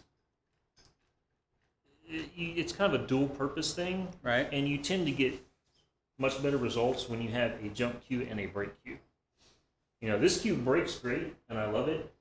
The jump cue portion of it has a real good feel, but it just doesn't get over the balls the same way this does. Now, are you willing to disclose the cost of these cues? I honestly do not remember. This is so long ago, and I bought it. I originally bought this as a set. He used to make a jump cue, break cue set with interchangeable shafts, and this was in a set. I gave a buddy of mine, you know, our mutual friend Steven, Mm-hmm. I gave him the break cue, and I kept the jump cue. But I can't even remember how much I paid for that set. And I honestly don't remember how much I paid for this Treadway. It's been that long ago. Well, I've had this is my newest cue, and I've had this probably a couple of years now. Mm-hmm. I think I paid maybe, I don't even know, $450 maybe? $450. I mean, still, that's not bad. $500. Yeah. I think that might be a little low. I can't remember what exactly I paid for it. And then this Verrill Horn, I feel like I stole it. I actually bought it at the Texas Open in like 2006 from a cue booth. Can't remember the guy's name. Gilbert Martinez? No. It was Ron Geyer? No, it wasn't Ron. It was some other guy who was just getting into like the cues thing, and he had a booth set up, and he had this. And at the time, I had no idea who Verrill Horn even was. I had no clue. And I saw it, and I really liked the points, the sharp points and the olive wood. I think that's olive wood inlays in there. That's always the number one thing I hear about custom cues versus production line cues is the sharpness of the points, because of the machines that cut out the points for the production cues can't get the points just as sharp, whereas people that hand make their points and stuff, they can get them real nice and sharp. And I always hear that's the biggest distinction between why people, like a lot of people, do still prefer custom cues versus production line cues. I really like the look, but like I was telling you before we started, like this Treadway has CNC points. Yeah. But they're pretty fine. I mean, I'm okay with that. Right. That's sharp enough for me. But maybe there is definitely a distinct difference. Yeah, because I can see from here the roundness of this one versus the sharpness of this one with the points. But anyway, that's it. And I actually have a treadway on the way that Josh is making me right now, and he told me it's supposed to be done like at the end of this month sometime. Yeah. How long have you been waiting for that cue? Ooh, probably close to 3 years. That's how much of a waiting list. So what happens to this? Does this get retired when? You know, honestly, I have a bad habit of buying cues. Oh, But every time I buy a cue, this is the problem. Every time I buy a cue, I see a cue, I'm like, oh, that's nice, and I hit some balls with it, and I'm like, yeah, and I get it. I hit balls with it for like a month, and then I end up going back to this. So this new treadway I get, if I hit balls with this cue for a month or two or whatever, if I end up going back to this, I'm just going to play with this till I die. That's just going to be it. Anybody out there ever experienced something like that? You know, you have your cue that you play with, and then the moment you feel like picking up a new cue, you pick it up, you hit with it for a little bit, and then you're just like, no, it's not better than what I had, so you just go back to what you had. I think I've only had that happen to me maybe like once or twice at the very least. But now, like, y'all know that I pretty much shoot with my Predator gear that I currently have. I mean, so far, nothing really beats it. I still break out my old cues from time to time, but never when I go and play in my leagues or tournaments or let alone when I do any of my YouTube videos. It'll just be like if I'm just coming in here goofing off or something.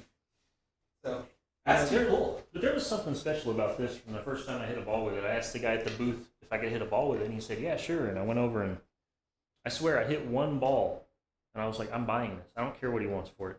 It was literally like I hit a ball, and it felt like the difference between driving a car without power steering and then jumping in a car with power steering. Right. That's how much of a difference I felt with this cue. So I was like, oh yeah, I'm definitely buying this.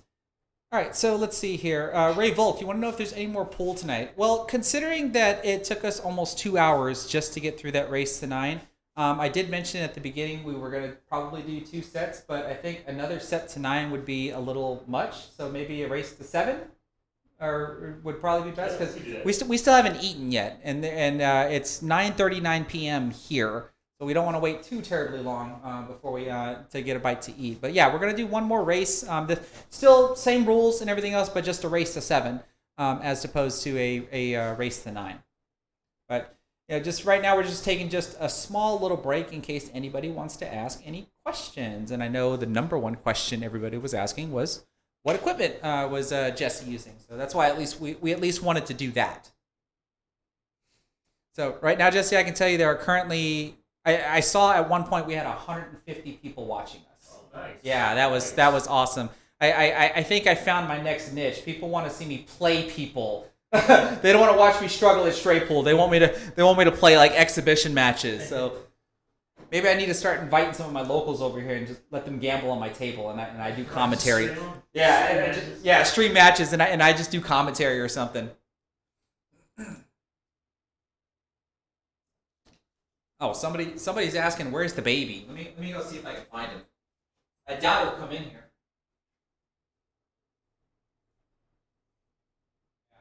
Yeah, Zelda's a little skittish. Stranger danger. Yeah, exactly. I'm not gonna go look for him. He's probably back hiding under the bed. Ooh, Chris G wants to know what's the dinner plan. You craving anything right now?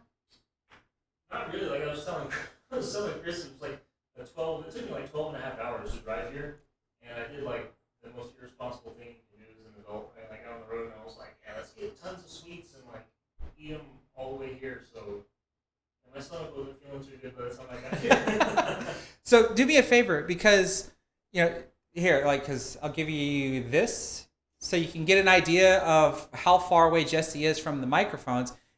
Were y'all able to hear him okay at the volume that he was talking? Because I already know that the volume at the table is a little echoey and a little low, but I'm not entirely sure how far away from the table we can actually be when we're just doing regular talking. Oh, cool. So it sounds like everybody heard you. So yeah, I think that's probably motivation enough for me that I need to start hanging up a bunch of foam. I need to finish hanging up the foam panels that I have and get a bunch more. So I can start reducing the echo that's in here. All right, let's see here. What's this? This is from Rick Green. He says, I got a magic rack and it doesn't seem to hold a tight rack. Maybe a bad batch or something. What brand is your red one, or what do you recommend? So the possibility of you having a bad magic rack, first and foremost, does it actually say magic rack on it? or do you have a template rack? Because there are bad template racks out there. If they're just the straight up black or white plastic with no logos or anything like that. I have ran across a couple of bad batches before, but not so much with magic racks. But to answer your question about the red one that we're using for our match here, that is the Outsville Accu-Rack. And actually, I'm an affiliate with Outsville. So if you look in the description of the live stream, you'll actually find a link that you can use to take you to their website, where you can get 10% off their purchase if you use my affiliate link that I have on there.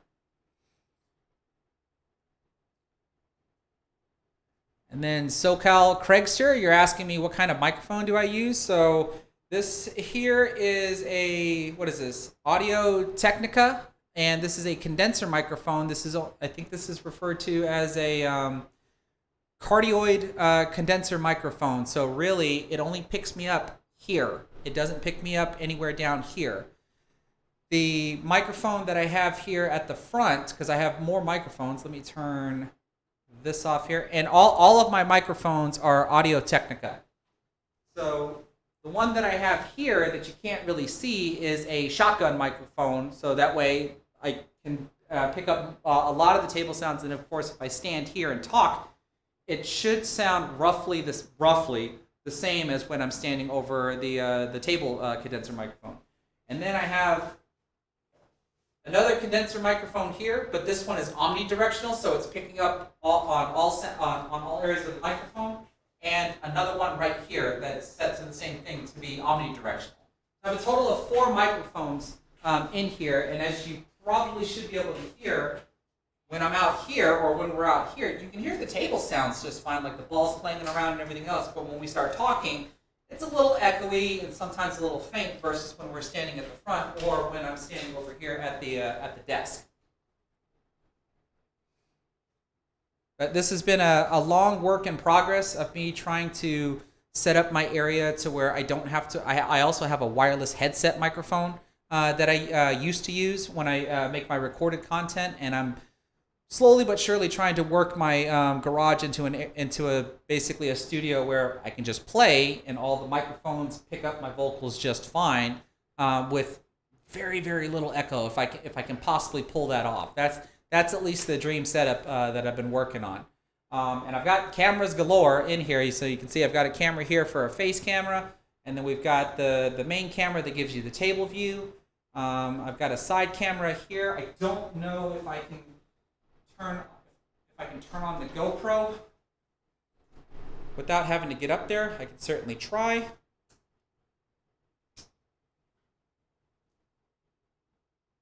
I can't guarantee that I'll be able to turn on the GoPro, but we'll see.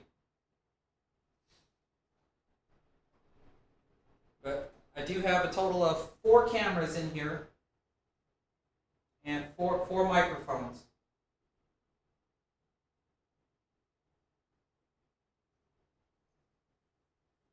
I'm going to try one more time to see if I can turn it on without having. I have a wireless remote here, and sometimes I can turn the camera on from down here, and sometimes I can't. Sometimes I have to get up there and actually turn it on. And yeah, doesn't look like it's going to happen.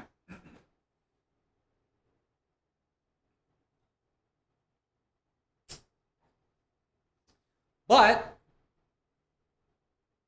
this is all stemming from when I used to actually make all of my YouTube videos with a Sony Handycam, and then slowly but surely graduating to all this equipment that I have in here that I've been blessed enough to make a little bit of money off of YouTube and invest into doing this stuff, which has been a lot of fun. Let's see. Jesse, you have a question. This is from a Jason Hoyle. He wants to know, where do you normally play out of in the St. Louis area? Yeah, the Players Club, St. Louis Players Club. St. Louis Players Club. It's the same place Justin Bergman hangs out, right? Yeah, Justin Bergman floats around, but here lately when he comes out, he's not playing a whole lot these days, but when he does come out, he usually goes to the Players Club. Okay.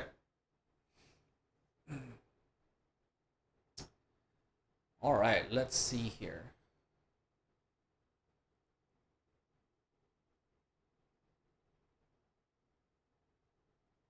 Okay, so yeah, Rick Green, I see your other comment. You're saying your Magic Rack does not have a logo or any type of wording on it. So you probably have just a generic template type of rack, which I mean, if it's a no-name brand, I would have to tend to say that you run the risk of just getting a bad one versus a name brand one. And that's not to say that all name brand ones are perfect, but you're at least favored to hopefully get quote unquote a good product if you at least have a name brand one. Sam Wong, you're wanting to know what's the shaft diameter and Q weight. So mine is a 12.9 millimeter Revo shaft. And the weight is 19.5 ounces. You said yours was started at 12 and a 15th or 12 and a quarter or 13. The shaft on my Yeah. Started out 13 and a quarter. 13 and a quarter, but now it's probably been worn down to about 13. But what's the weight of it? Don't know? If I had to guess, I'd probably say around... It felt like 19. About 19 and a half. Yeah. Something like that. All right, let's see here. Oh, okay. Let's do this one. Robert Allison, he wants to know if train A leaves the station going 60 miles per hour, train B leaves 1 hour later going 85 miles per hour, how long will it take train B to catch up with train A? Pancakes. The answer is pancakes. Yes. Oh, I like it. I like it. Oh, my goodness. All right, so I don't want to keep this going for too long. I'm always appreciative of the questions, but do you want to go ahead and try to knock out a race to 7? Sure. We both struggled that last set, but see, we might be able to put on a little bit better of a show this time. All right, let's see what we can do here with the race to 7, and then we're gonna call it a night. Relax. Yeah.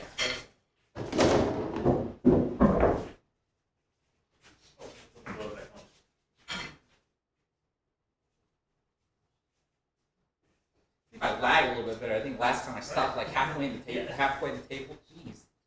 Like the side pocket really good. Yeah. I was I'm so used to lagging on 7-foot tables, not on my own table. That's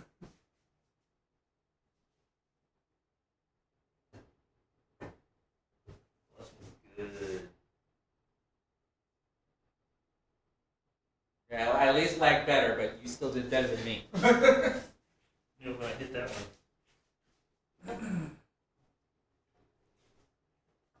All right, here we go, folks. Race to 7.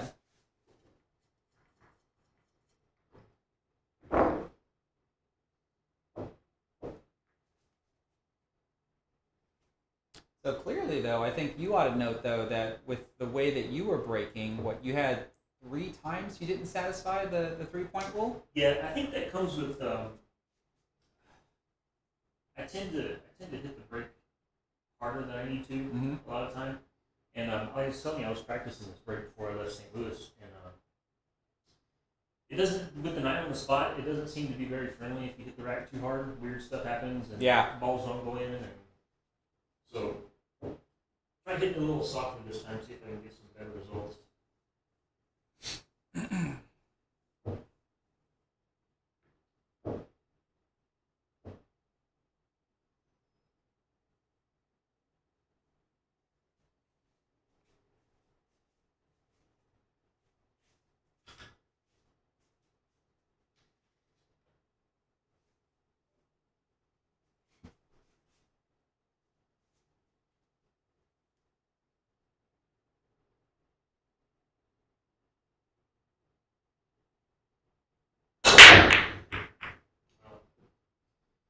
Three-point roll.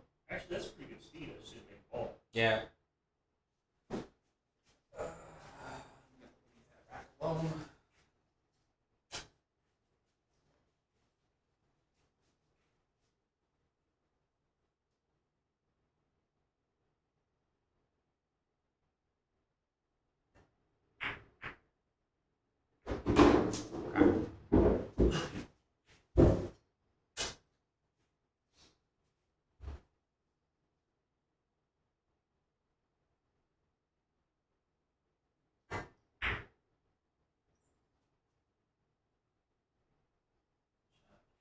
One of those I can try to make it, but then it no good for the tube. Right.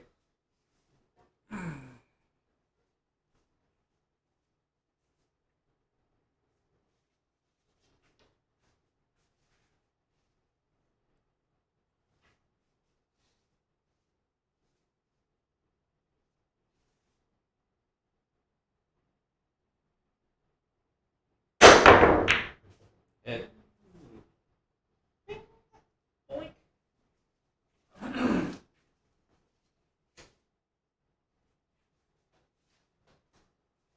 Oh, this looks like that perfect angle where I can draw right into the side pocket.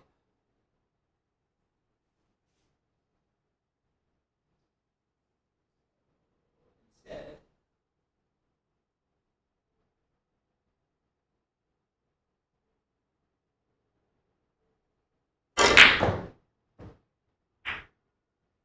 that didn't do anything.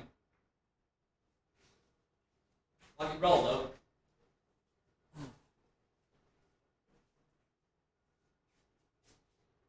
Oh, we should have reported our match to Salato. That would boost my Fargo rating a little bit. Oh,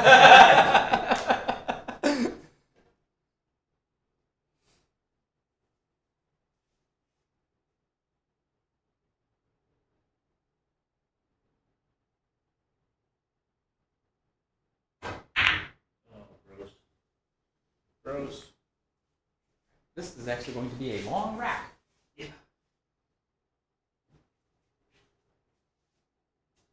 I was playing my ball. I thought I was playing one pocket. I see a shot that feels juicy to go for. Like whether or not that one ball Chiron off the two's going to bank out, so I stun out to here and maybe have a shot at it. Why not? Seven's tied up. I think I have space to do this. But I missed. You got a nice roll too. Now you left me in a spot where I kind of have to break it up. We're lucky and make a 9.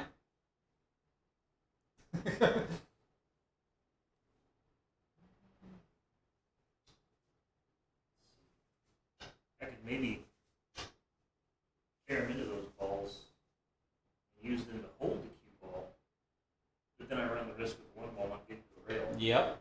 I see what you're talking about there. You can kick the one between the 4 and the 9 and hide the cue ball behind the 7 and the 9.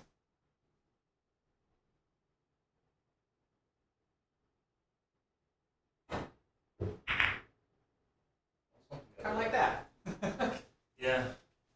Alright, now we can move this.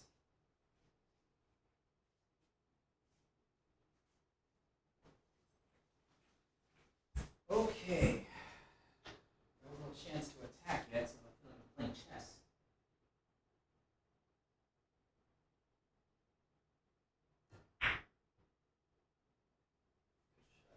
Thank you.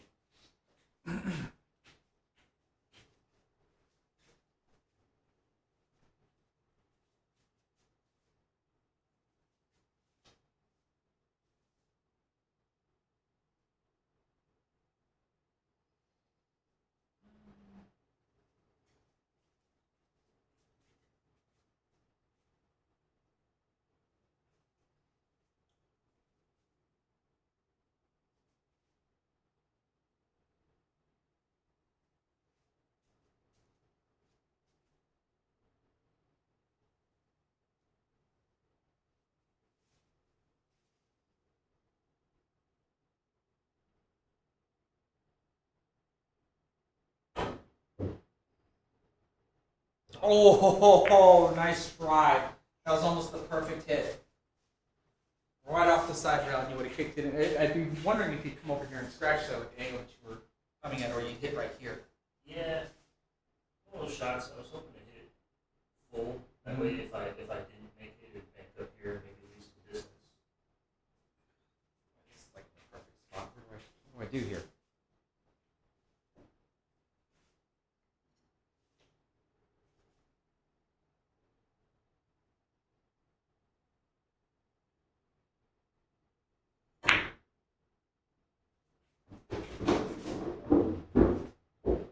Seriously?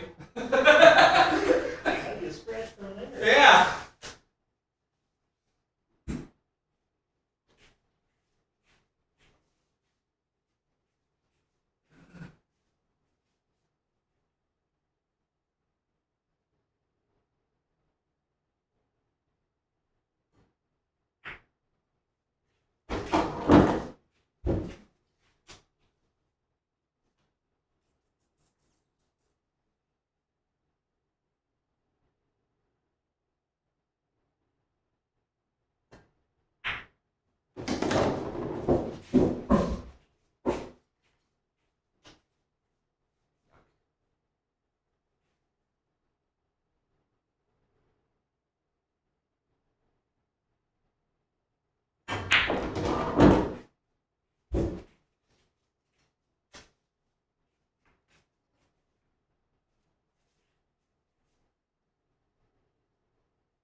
who do you think's your pick of the litter for the Open? Based on the list that I saw, I gotta go with Fedor. That's what I was about to say. It's hard, especially right now. It's hard to go against Fedor. But that man, there's quite a few monsters in that field. I mean, Oh, for sure. Oh, for sure. but the way Fedor's been playing lately, I have to say of that list, he can't really make a favorite, but I say Fedor. I have to put money on it. Yep.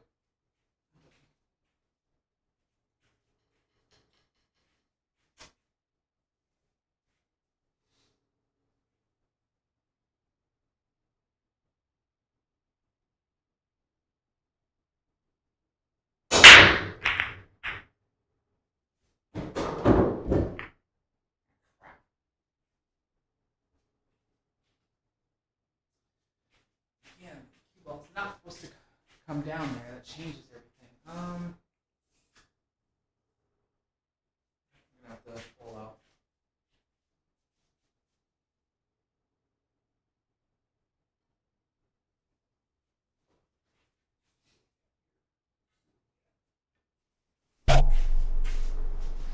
Oh, the mic. I Oh, bumped did the you mic. hit it? Yeah, I bumped the mic. Sorry, guys. Sorry, guys. I thought I raised it up high enough.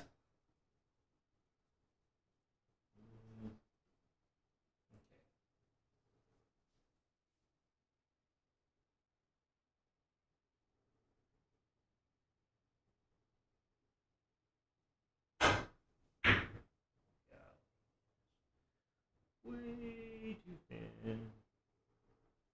So this is a good question. I think both of us can answer. This is from Ken Clifford. He says, since we both trained with Demetrius, would we say that it's helped? Yes, definitely for me, for sure. And I would say the same thing. I mean, us getting better is still our responsibility, like Yeah. in the grand scheme of things. But I would have to say that I think both of us, since we play relatively equal, we also now have our eyes opened a little bit more as to other options that we would never consider had we not gone and trained with Demetrius. And I think that's typically how it would work, where someone would just show you something you've never seen before, and then it starts to get ingrained into your game. And one of the cool things about going to work with him is, I mean, he has his core set of stuff that he goes over. Yep. But basically, when you're there to train with him, he tailors what he teaches to what you need individually. Yeah. It's not like he has a full curriculum laid out. And he's going by the numbers, and like I said, he has core things that he teaches, but it's really an individualized experience at the same time. Yep.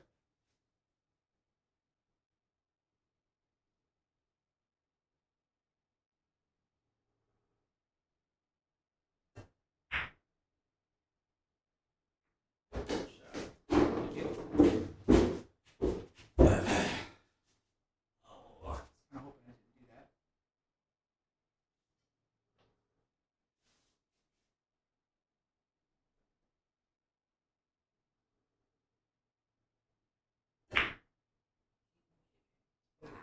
I didn't get there though. It really did off that rail. Thought it was going to slide off that rail right behind him. That's what I was trying.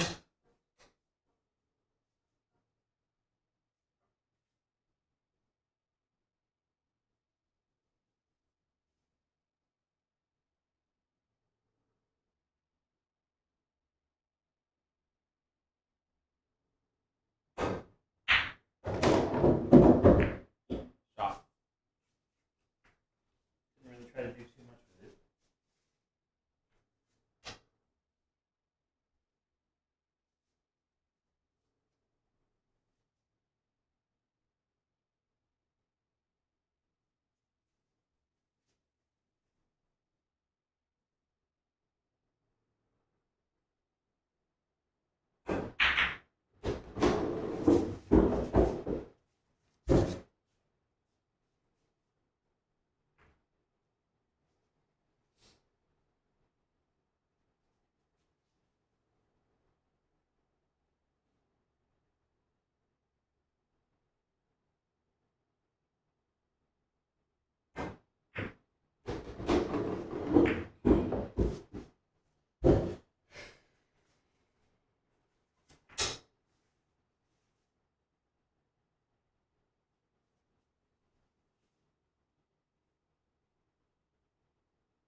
You should play safe.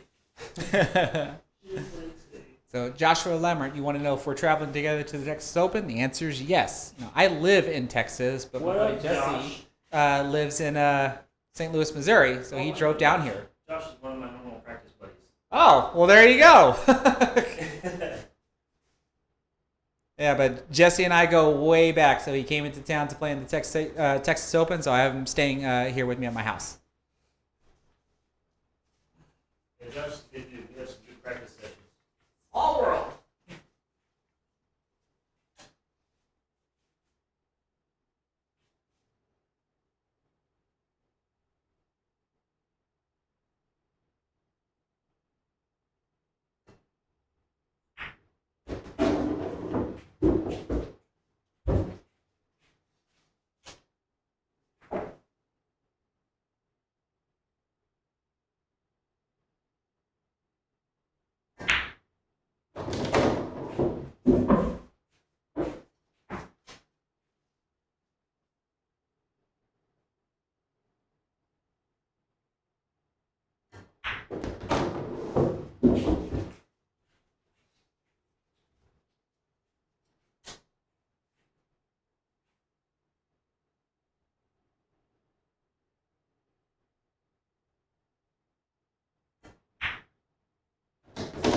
That was one. You know those shots that the moment you hit it feels like you missed it? Yeah. That's exactly what that was. The moment I hit it, I felt like I missed it.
Drag would be pretty good if it wasn't for 5.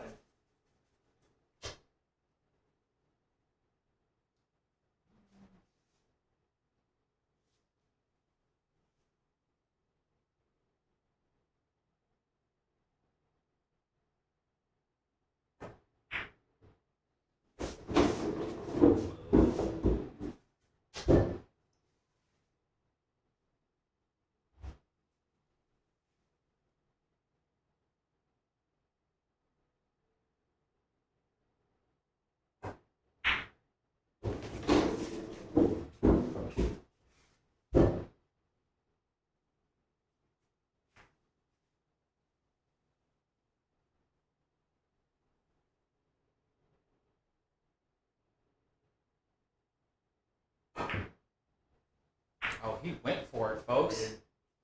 I did. He went for it. I'm going to pay for it. Got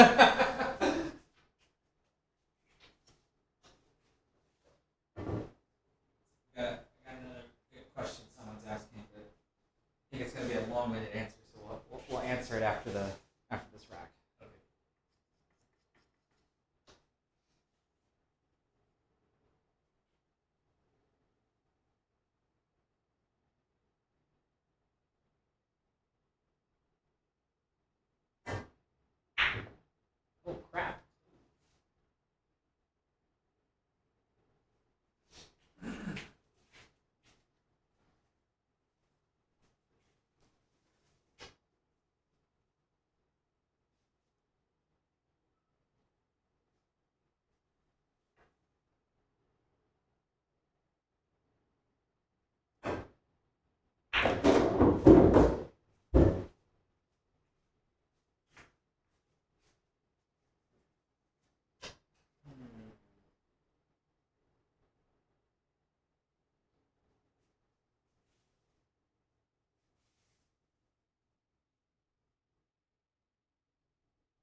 I don't know how many times I try to do that, and I do the same exact thing you just did.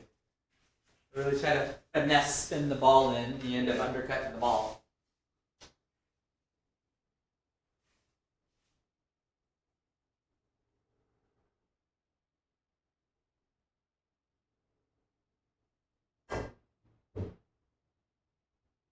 Oh, same thing you did. Exactly the same thing. That's the way I wanted it. I wanted to hit the side rail before I hit the 4-ball. I almost stopped you. I looked up. I thought you were about to shoot the 5. 4-ball, Chris. No, but you had me hooked, and I wasn't going to attempt to jump that. The kick looked pretty dead on.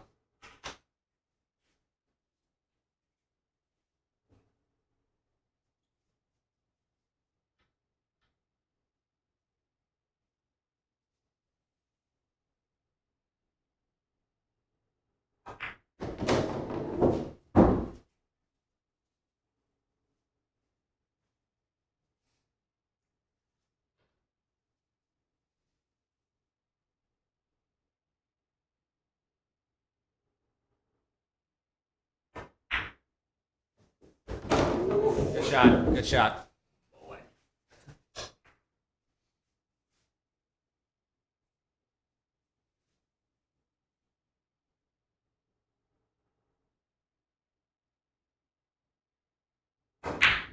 Whoops. Yeah. Worst thing that could happen there. And a scratch. I'm on 2. Good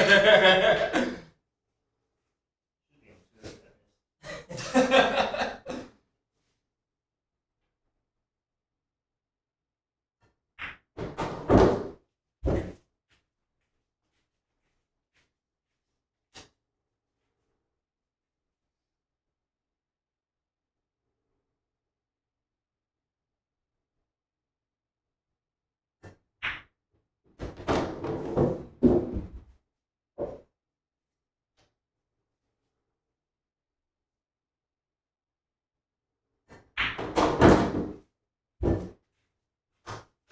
Straight full break.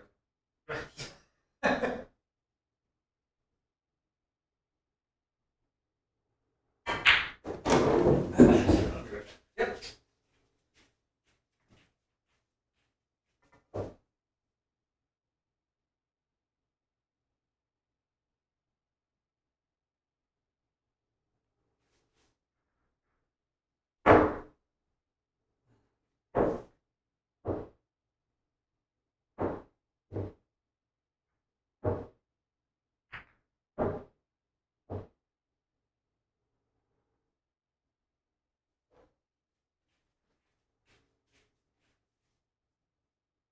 Remember, have to reconfirm. I don't remember if that's 2 or 3. Okay, so we're waiting for Jesse to get back. This is the question that I wanted to answer. It says, what are the 3 critical takeaways that both of us got from training with Demetrius? So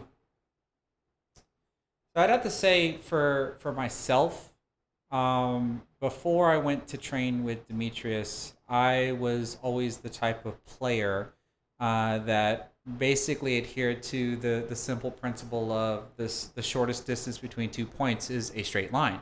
So a lot of my transitions usually dealt with me moving the cue ball as little as possible as I transition from one ball to the next, even though I understood the basic principle of coming into the shot line or coming out of the shot line. And it never really dawned on me, though, that even though I might do the straight line transition from one shot to the next, that a lot of the times when I'm doing that, I will be crossing the shot zone. And so if I cross the shot zone, then I'm more likely going to end up with a bad shot. But that's where a lot of my finesse also comes from. When you see me finessely hit the balls around, because that's how I played for the longest time. And so when Demetrius was showing me like high inside 2 railers, high inside 3 railers, and I started to get more and more comfortable with them, with the notion of playing the rails and moving the cue ball a little bit farther than between 2 points, just yields better results of actually landing where you need it to be. I think the other one would be this is going to sound weird. When you're coming off the side rail and you have to bring the cue ball back, it really just depends on the cut angle that you're going to have on the shot. That's going to tell me whether or not if I need to put draw on it, because you can actually bring the cue ball back with just side spin. You don't need draw. I mean, it really just depends on the angle. And I think the principle is the flatter the ball is, that's when draw needs to come into play. But then as you start getting into a sharper cut, draw becomes irrelevant. Just let the spin take the cue ball off of the rail. I think that would be number 2. And then number 3.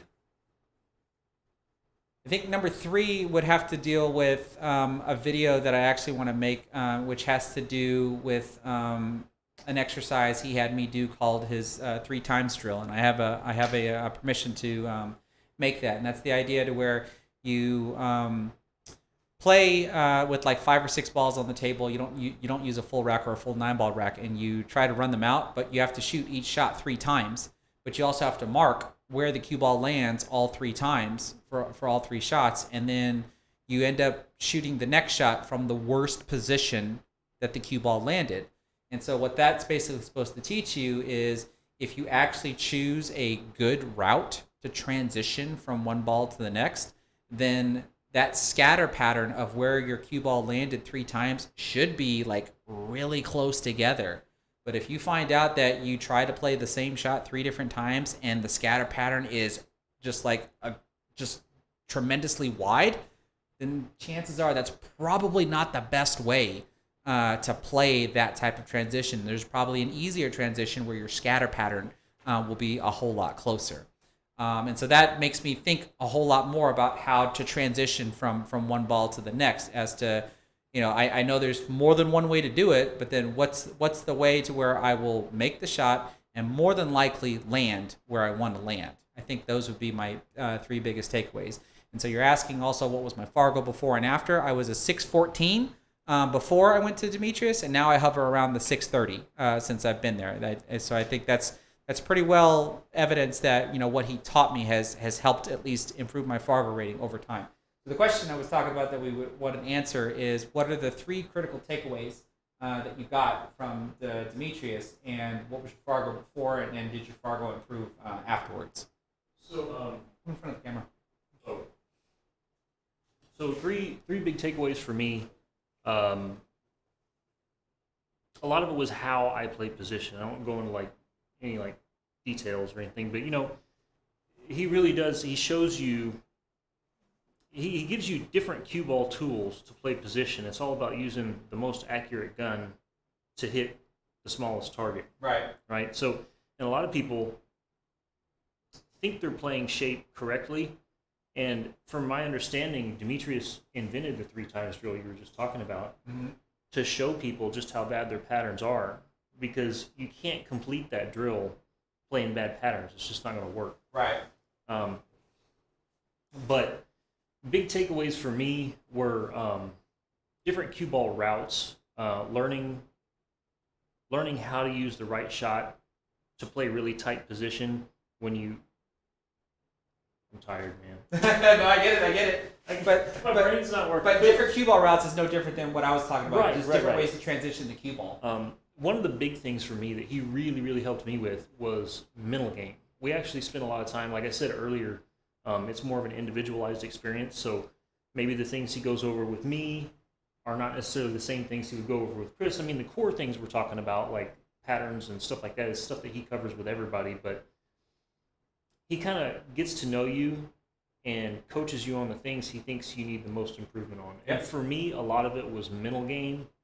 A lot of it was mental game. We actually spent a lot of time, not a lot of time, I don't want to say a lot of time, but we spent a decent amount of time just sitting there chatting about things, just talking through mental game and pressure and adversity and how to overcome those things, how to recognize them, how ego comes into play, a lot of different things, that affect your play that you may not even be aware of and that were really affecting me.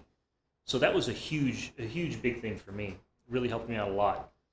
As far as the Fargo rate, I'm not 100% sure because I wasn't established when I went to see him. I was man, I think I didn't have 200 games in, so I wasn't quite established. So this is not going to be very accurate, but my Fargo rate before was somewhere in like the 580s, and now it's like in the 640s. Yeah. But that's not really a good representation. You know, I mean, I've definitely improved. From that, and it's tangible. It's noticeable. I can see it. You know, Right. Other people can see it, but it's that huge, like 580 to 640. I can't say that's all. That would be unrealistic to say that Demetrius improved it by over 100 points when, Right. like you said, since you weren't really established in the Fargo rating system. I think your robustness is under 500. Now I'm established. I'm pretty well established. My robustness is a little under 500. Yeah, so it's like 460 something. something like that. Yeah. So yeah, so hopefully that helps. Yeah. It was a good question. I thought it was a question we should answer though. Yeah. Am I at 3 or 2? I honestly didn't remember. You're at 3. I'm at 3? Okay. 3. Yeah. If it's 3 or 2, you're at 3.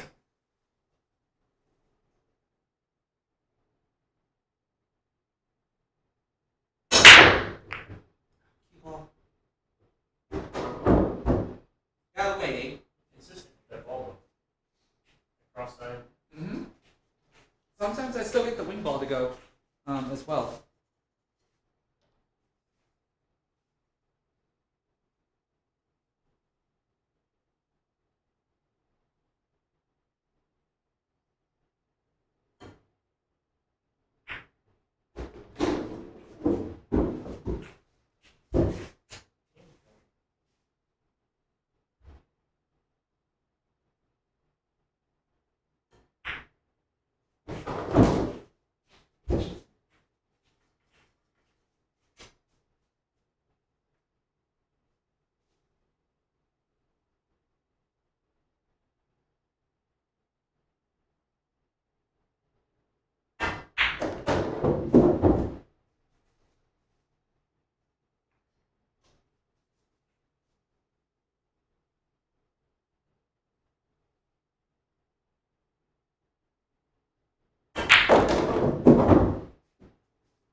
No, not again! Are you serious? The same ball too. The 6 ball. You were worried about hitting that 8 ball, weren't you? I was. Just overcut it a hair. But it was supposed to be a stop shot, so that way I wasn't cutting the ball. That's another break and run I blew. I'm going it.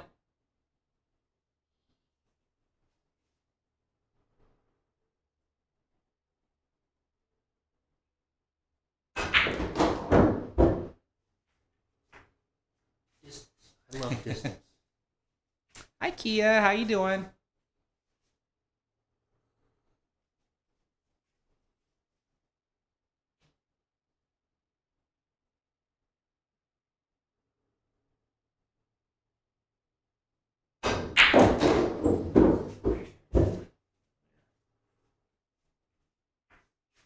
That's pretty.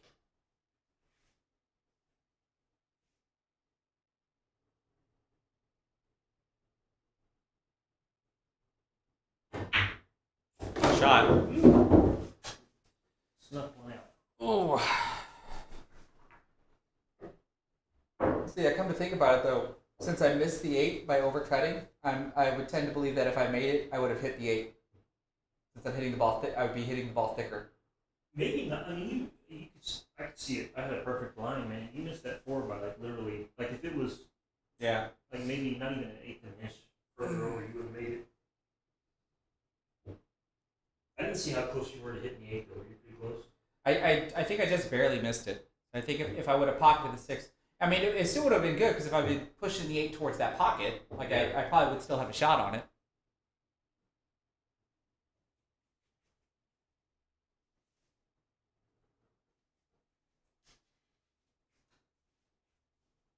stunt tonight.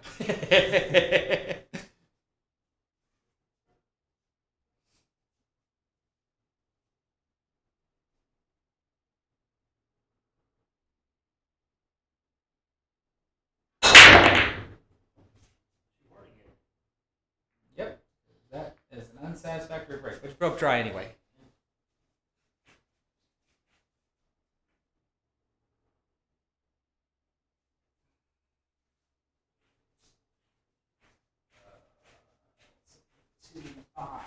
Nothing is up to 2.5. Getting over here for the side pocket is a little unreasonable, I think.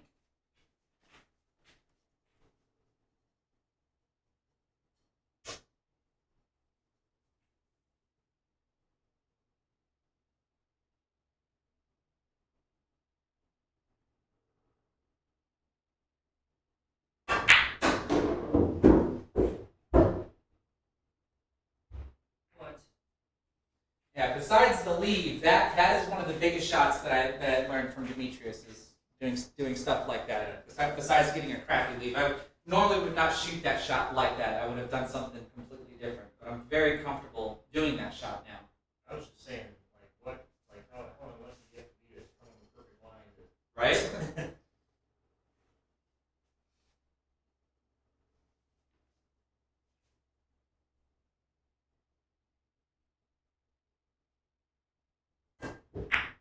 Oh, I don't know if that was good or not.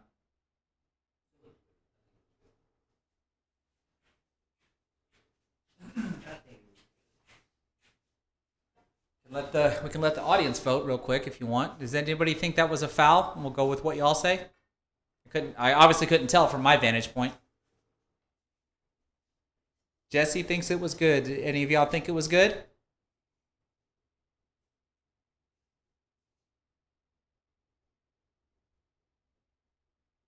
I got one vote that it looks good. Tie goes to the shooter. So everybody's saying it's a good hit. I think it was good.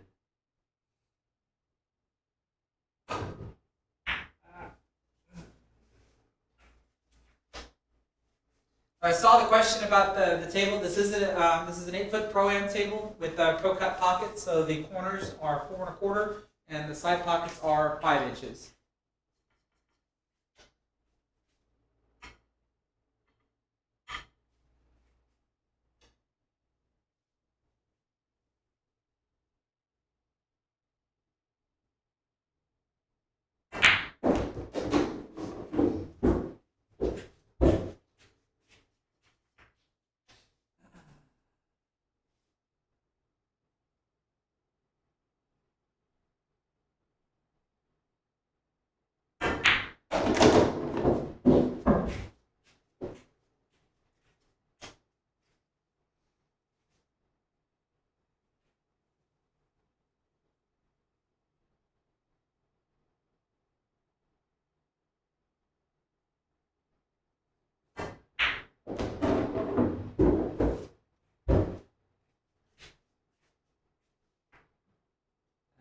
Flat every time I do stuff like that.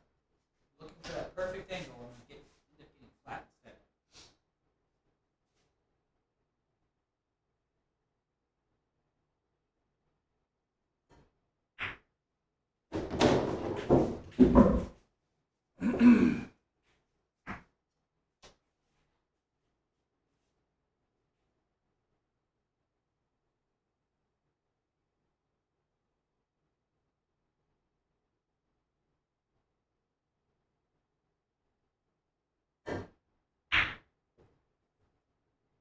I was thinking I like the way you played that 5 though. Just took what you had. Yep. Didn't try to force it. Not gonna try to overcomplicate it. Not gonna try to overcomplicate it.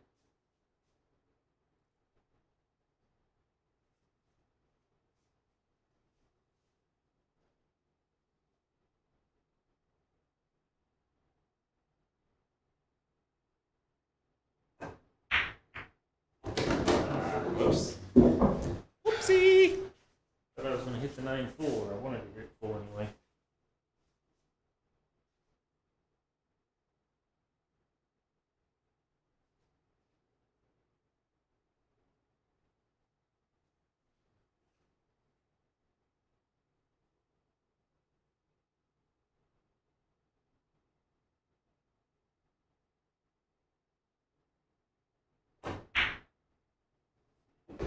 What a shot.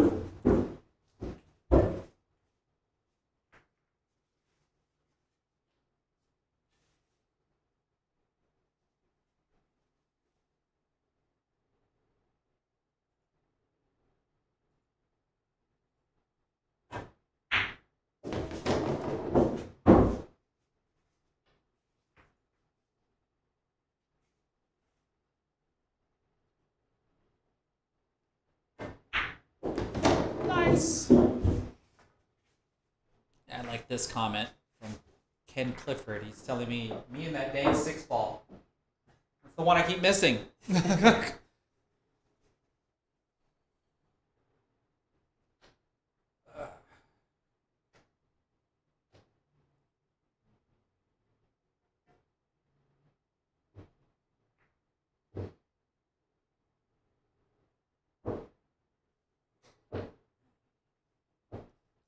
Little reminder, folks, that most likely tomorrow we'll probably do something like this again. But we'll also be joined by Joey Ryan from the Pool Player Podcast.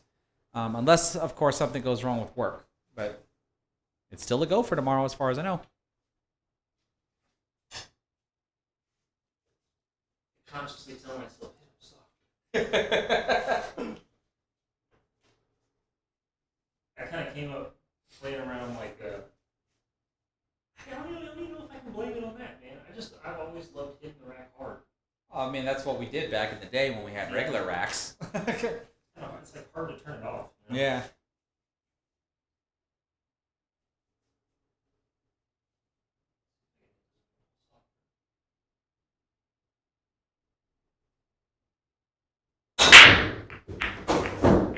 Really cut that one. Hit And it terrible. the two and the 5 colliding prevented the 5-ball from crossing. Yeah. So that's an invalid break. I can take this from you, even though you made a ball.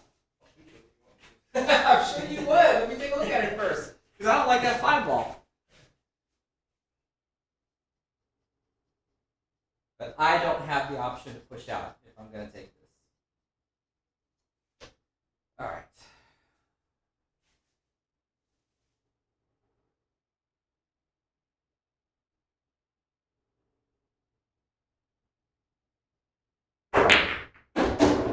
The 5-ball. Great shot. Thank you.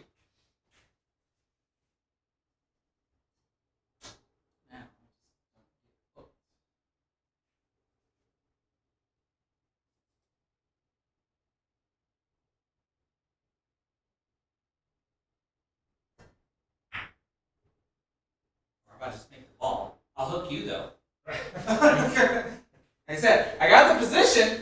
I'm supposed to make the ball.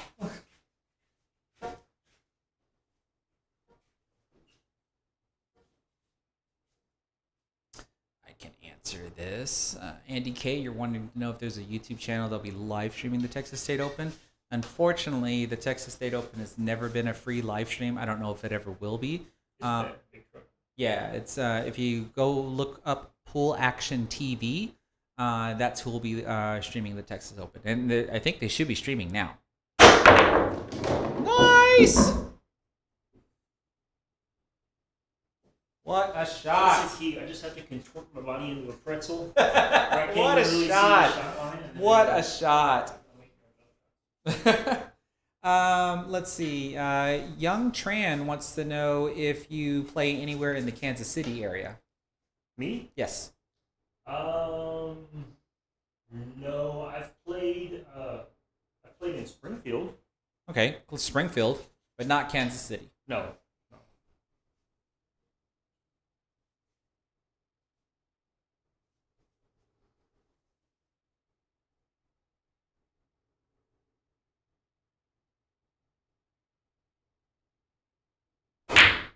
Whoops. No. Oh! You did. Oh, do something. Oh, okay. Don't do that. Oh my goodness. In the pocket. You can't get 2 of those in one night. Come on.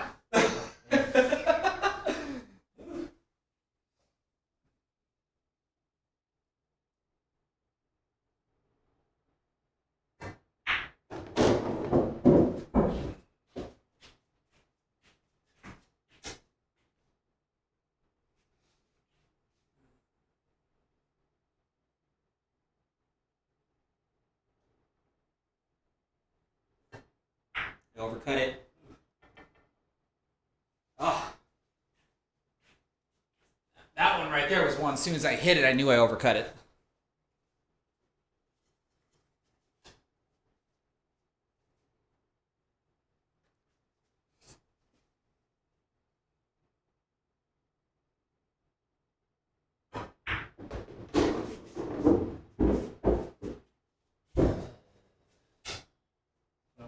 You dropped the 9 here. Good. An attempt to go for a 4-railer.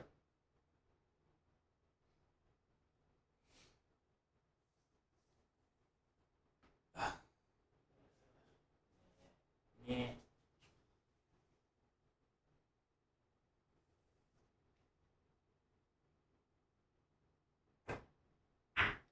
I considered it though. I considered it.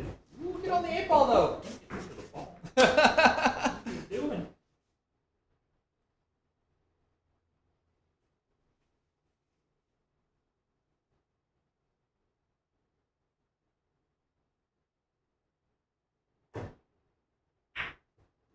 Shot. Oh, God.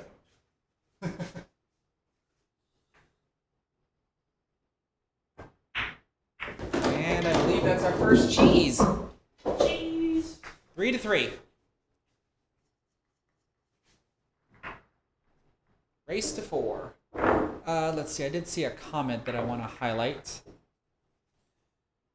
Chris Schneider, you're saying you got your jerseys in today and they look amazing. You are so very welcome. For those that don't know, if you look in the upper right corner of the screen, you can see the OnboardSpotrswear logo. I am sponsored by them, and they make their wonderful jerseys and mid-layer jackets for the Moscone Cup. But if you look down below in the description of the stream, you should find my discount code that I have with them, LilChris10 in all caps. You can get 10% off of your purchase. Chris Schneider, thanks for using my code. I really do appreciate it.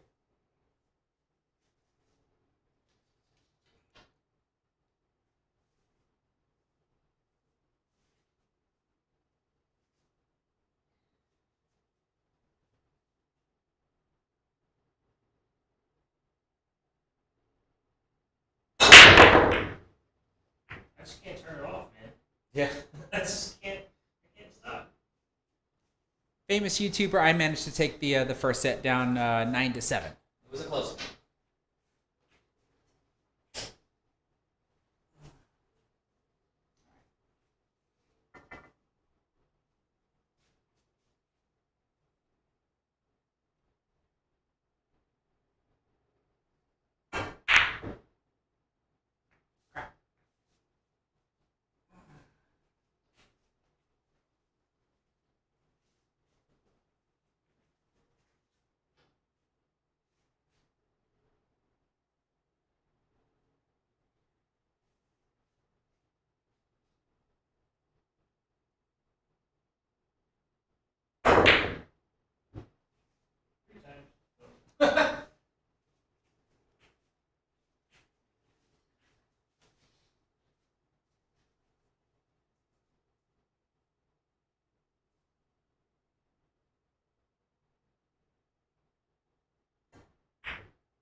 I was debating going all the way down, but that means I have to stay up here for the 6th.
So, punish me for that bad choice on the one ball.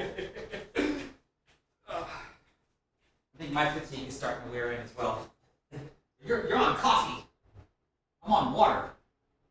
I know, man. I don't know how you can drink coffee this late. What's wrong with you? I could lay down and go to sleep right now. I bet you could. I drink a lot of coffee. I'm like, caffeine resistant. Is it just a placebo?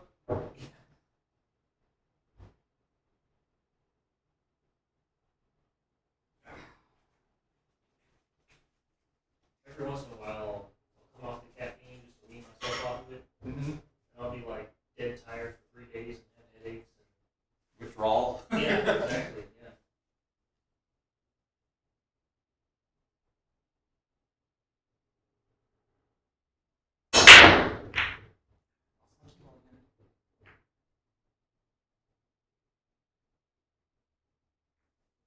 Safety break.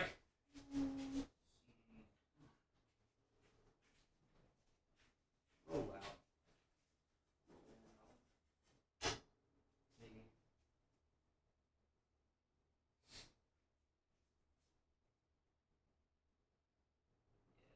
roll out.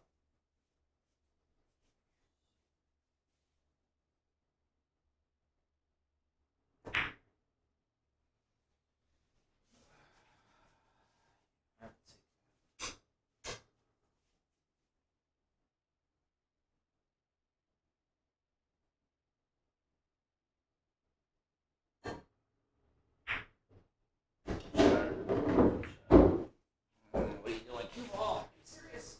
Yeah, you're serious. Really serious.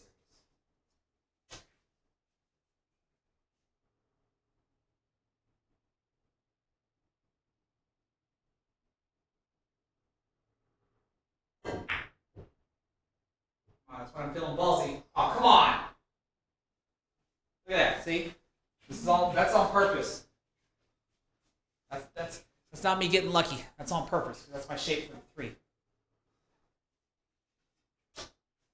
Give me some good jump practice.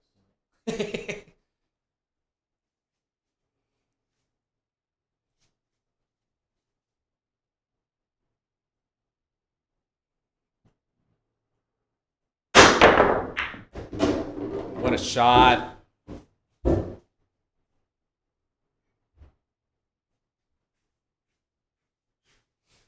Now what? I tied up the 4 because I thought you were going to be shooting.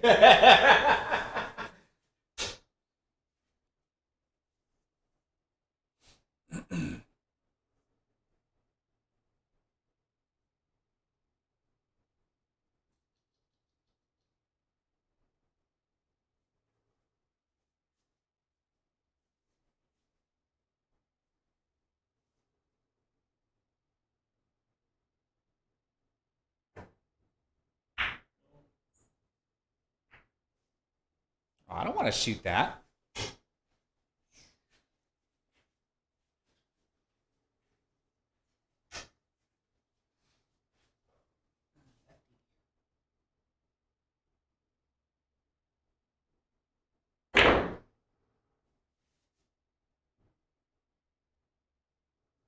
I made that. You're getting safe after that.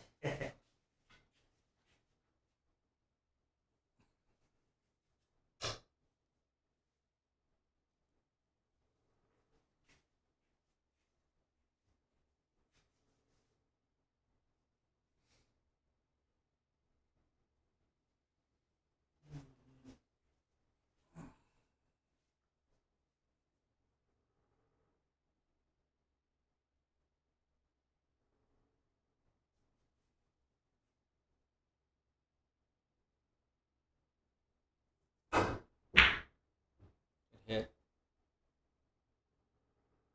You really don't want to do anything with that 4-ball, do you?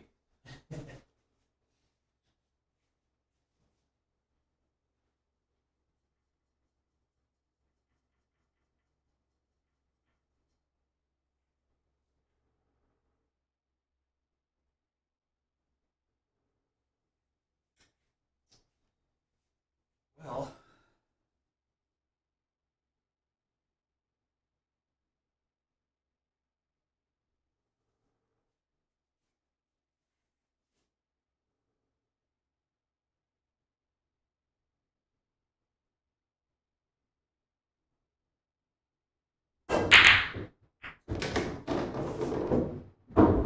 Good shot, eh?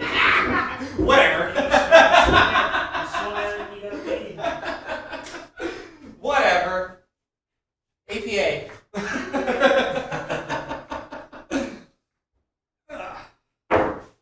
That's for tying up the 4-ball. That's what I get. You're right.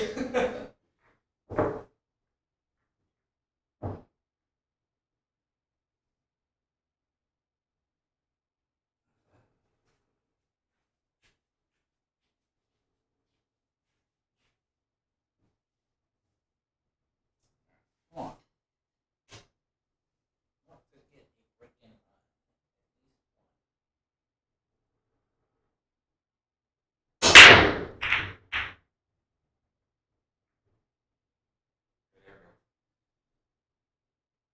Oh, I thought it matters. I broke try.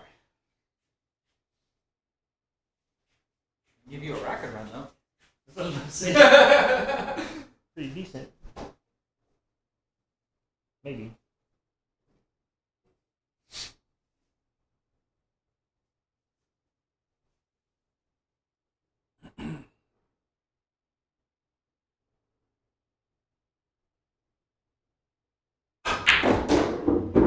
Whee! Good shot. I'm still not used to this table, man. Just grabs. Off the rails. You're gonna struggle. You're gonna struggle at skinnies then. I know, man. This should get you somewhat prepared.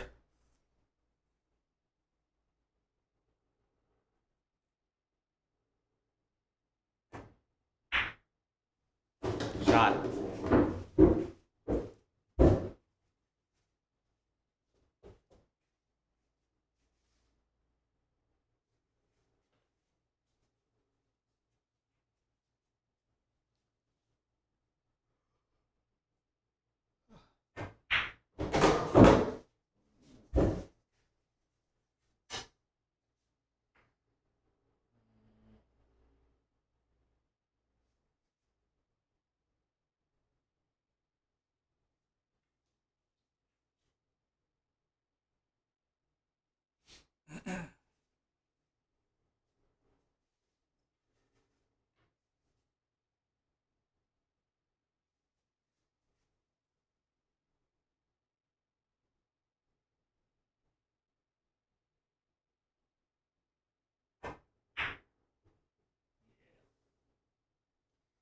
Pockets aren't that big.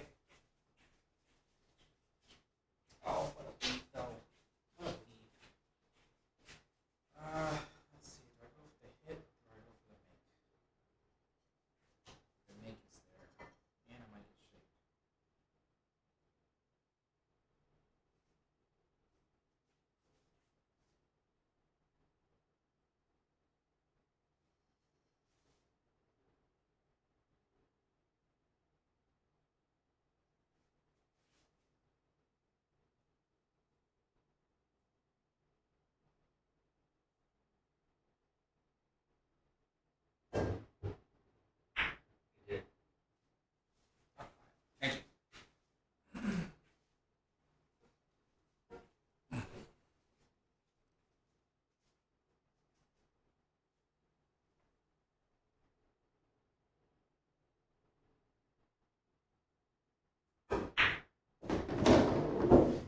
up shooting the 5.6 anyway. Yeah. Trying to avoid it.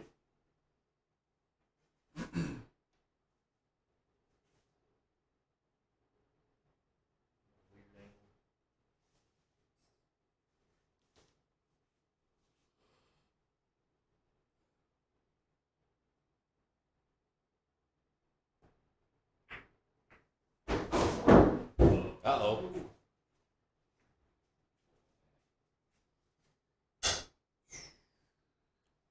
Don't think you're flat enough. Unless you want to prove me wrong.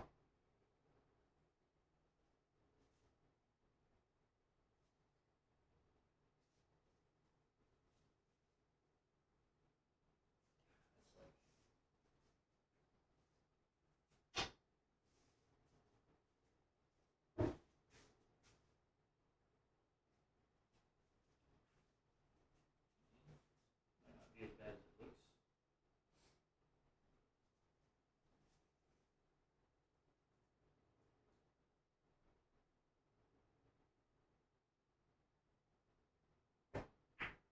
Oh, nice. Oh, come on, man. I didn't hit that hard. I didn't think. Unfortunate leave. Good cut, though. I think you can back cut it in. Man,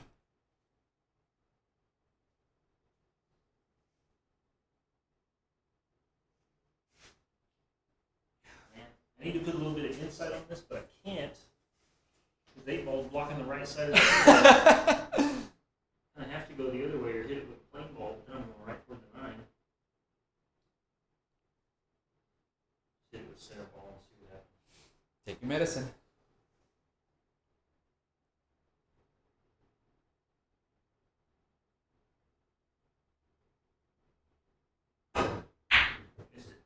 Miss it trying to What? hit What?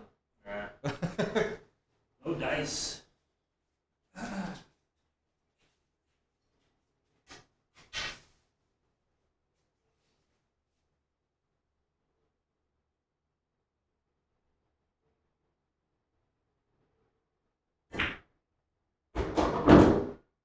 Touch that point.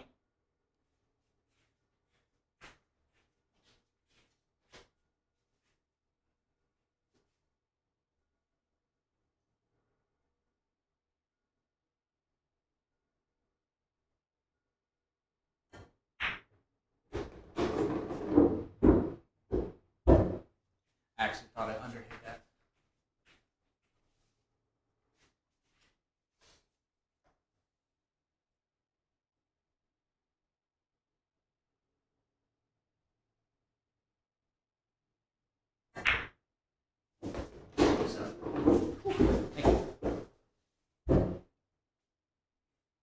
Hillbilly on the. Oh, wait. What? I said hillbilly on the. Oh. When Charlie used to yell that out all the time. Yep. Good old Hillbilly Bryant. Hillbilly on the hill.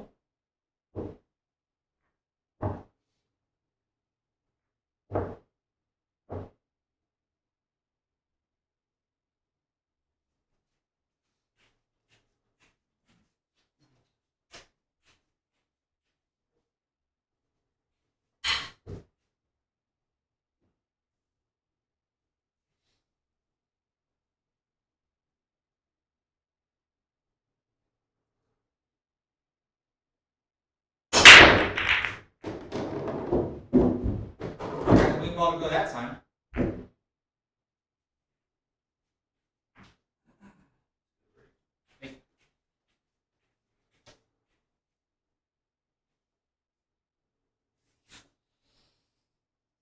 Okay.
think he can.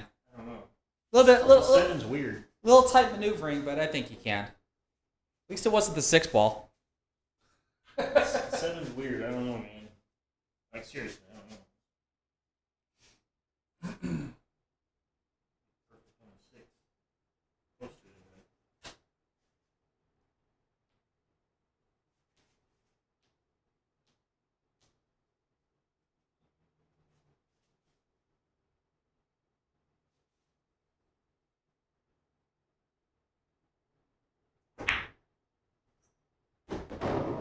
I think that'll do. Maybe.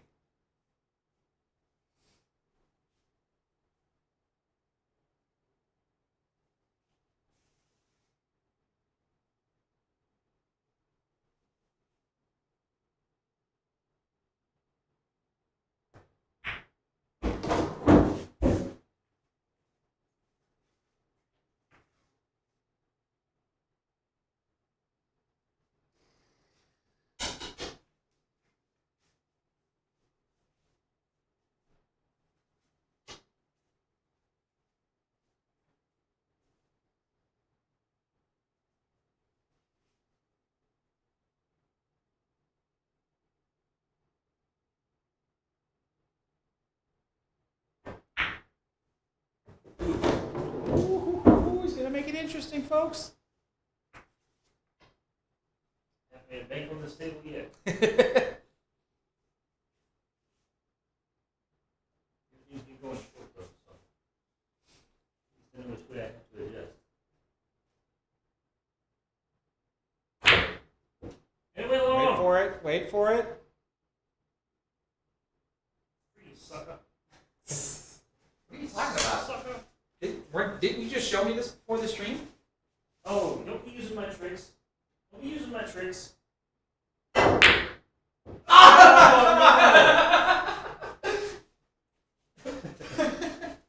just showed me that shot before we started streaming.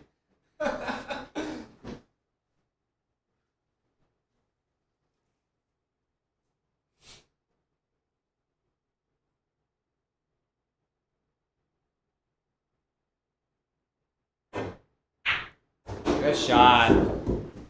Woo. Still alive. Still alive. So you're saying there's a chance? I barely missed that bank. That was so close.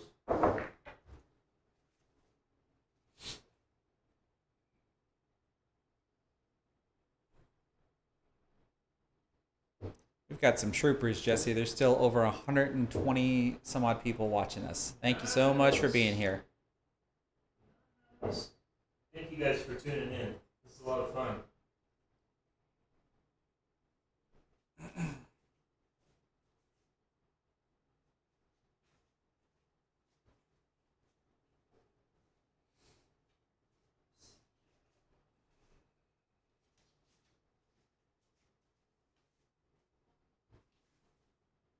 I'm gonna try to make this. I'm just gonna hit him, keep ball on the table, and hope something good happens.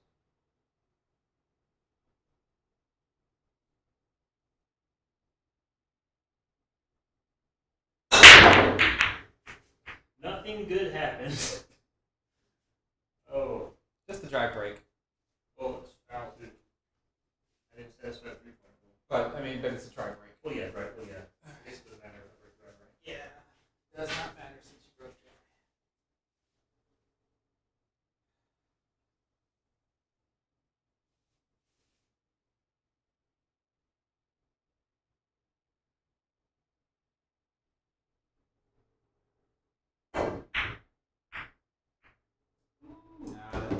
I was attempting to play safe on that one, so that's all luck. That's right the there. best kind of safe. Yeah. You get to shoot again. Yeah, exactly. I was trying to get the cue ball in that mess there, and I got completely lucky. Trying to pull a move on me. I was trying to play safe. Yeah.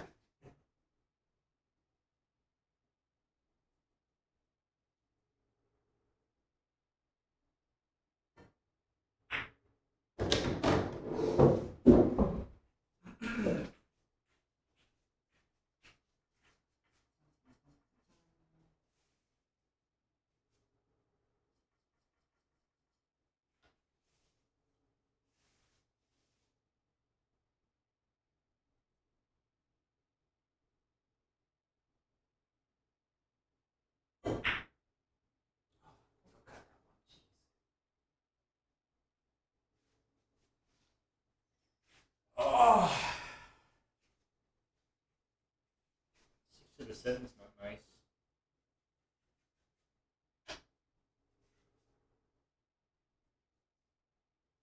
Did you ever used to live or play in South Carolina? Hmm? Did you ever used to live or play in South Carolina? No. Okay. Well, there's some people, I guess on YouTube.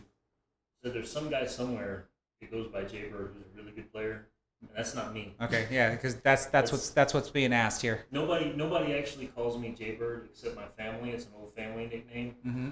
I don't have any kind of pool nicknames or anything, so.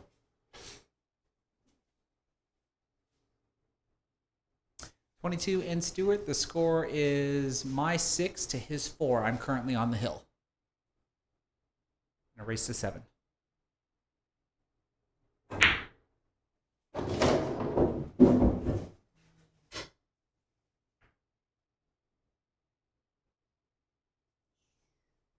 All like in the mirror. That's my supposed to read. What else can I do?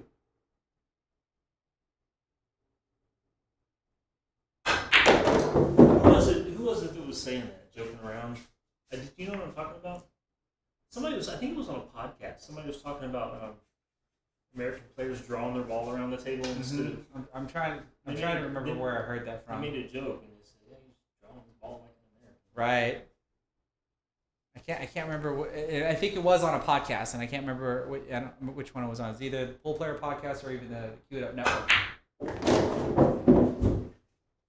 But I could have sworn I heard someone say that too.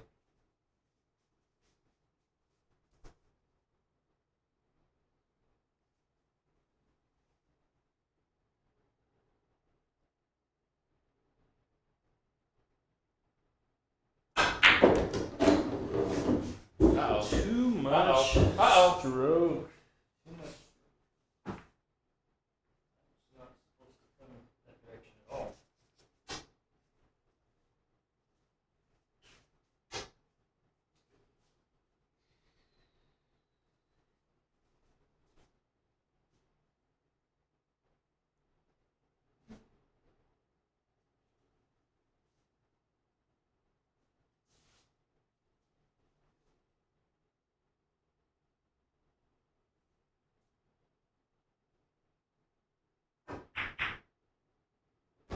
What a shot! Thought the 9-ball was going too.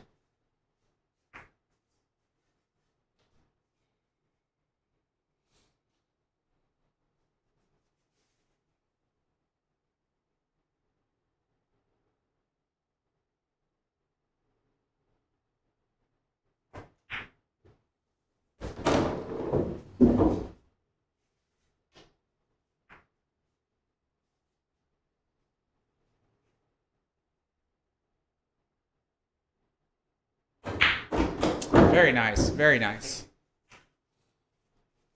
Knock another one out. Mm-hmm. Creeping back in it.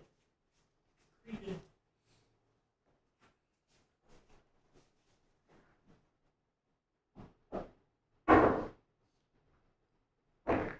Just need to make the ball on the break.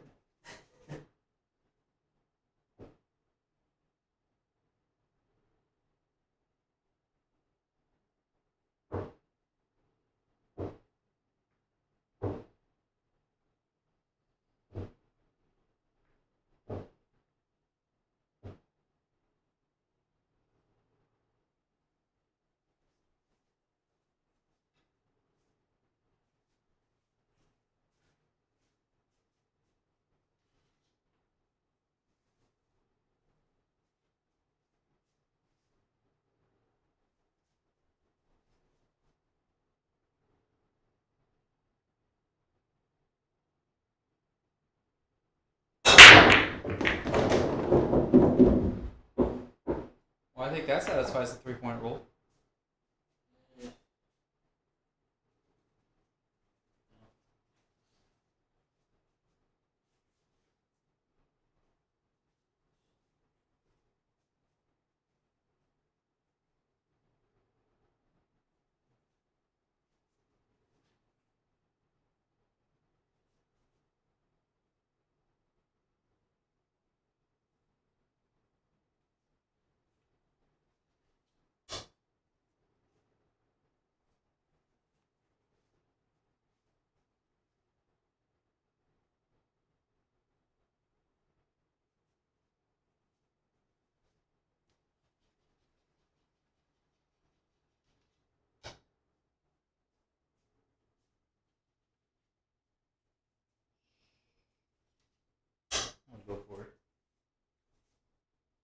Oh, okay. I was trying to think of a good place to push to, but I mean, I don't see anything great here.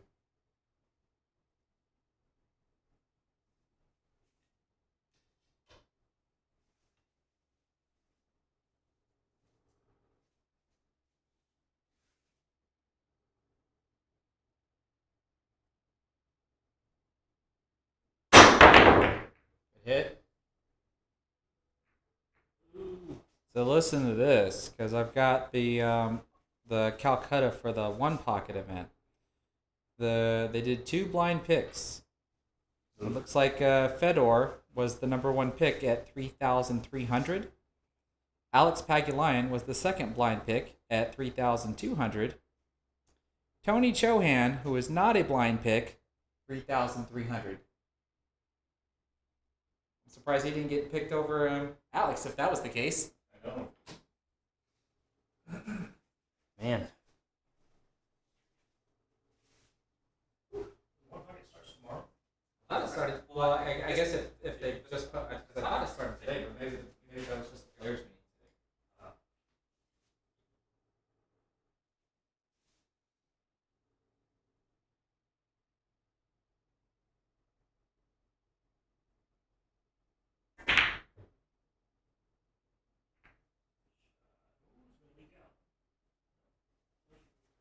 No, it did.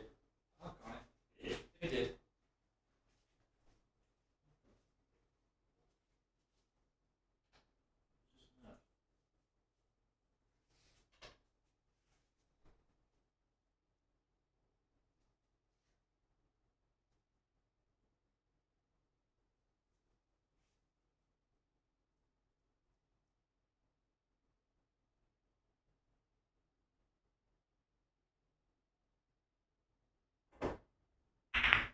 Oh no, that's gonna do it.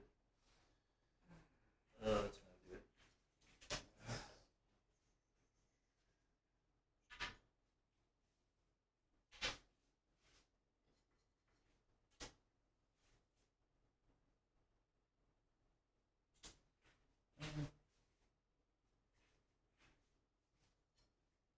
Hold the cue ball. Guaranteed for a shot. I don't want to land in one of those windows.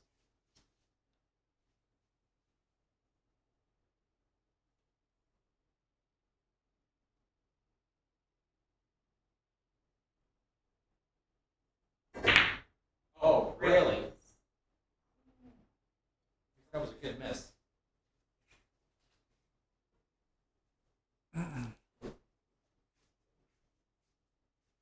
That's funny. This actually used to be my favorite shot, and then I switched to a low deflection shaft, and I can't make it anymore. Seriously, you think I would have figured it out by now, but I just can't quite. Usually, I can't quite get it right.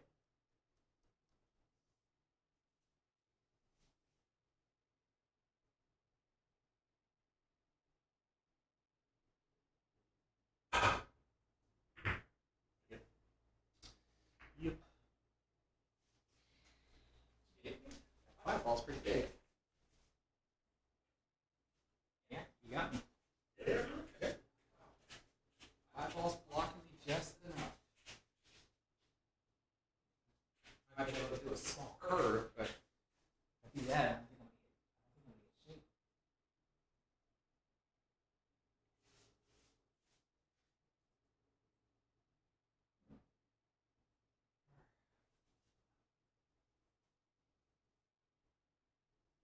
I really can't tell now.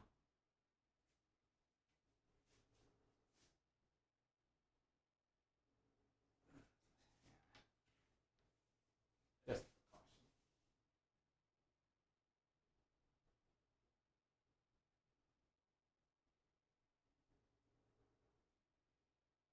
I still missed it. And scratch.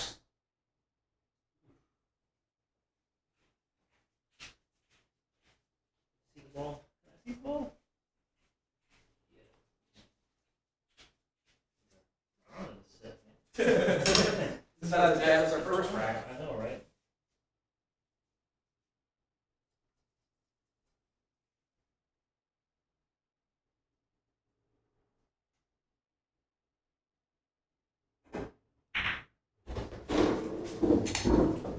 Those twitches, man. Twitches.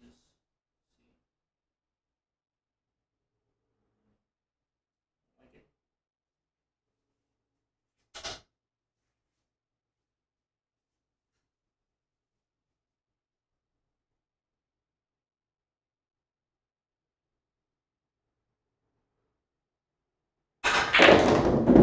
That's a good shot.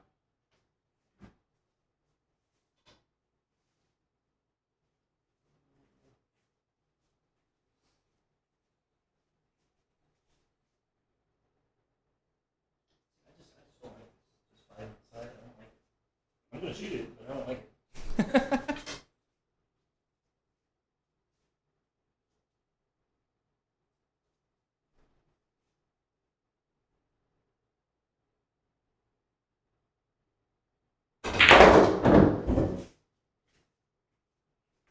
Perfect.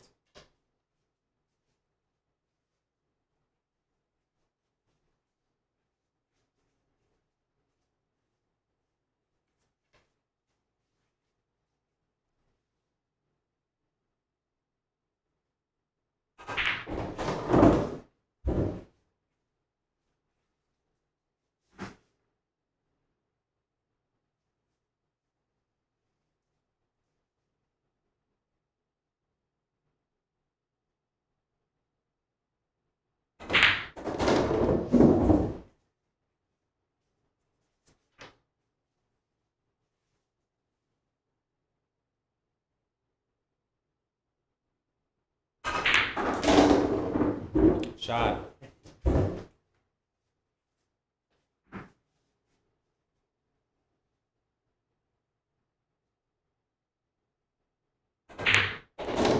All right. It's the only way to make it exciting. Little baby.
Uh-oh. Hey. Watch out. I don't want to jinx it or anything, but it sure looks good if I can execute.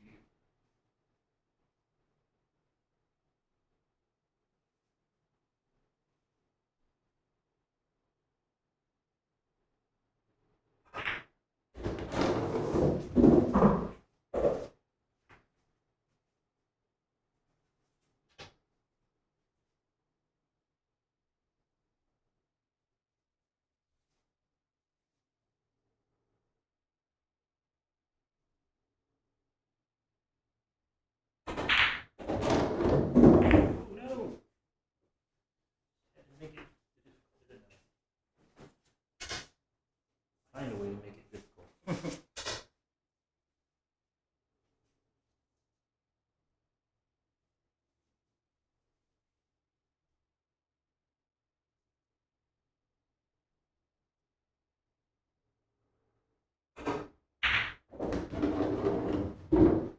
Oh, good shot. Man.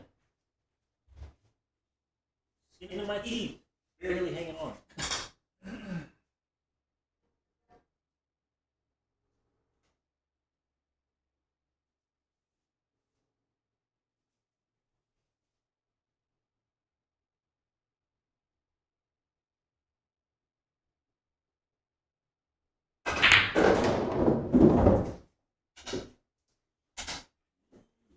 shot.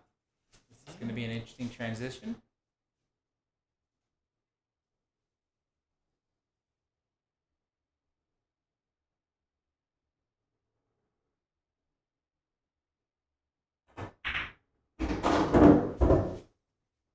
I'm good. Don't get straight. Don't get straight. You sucker.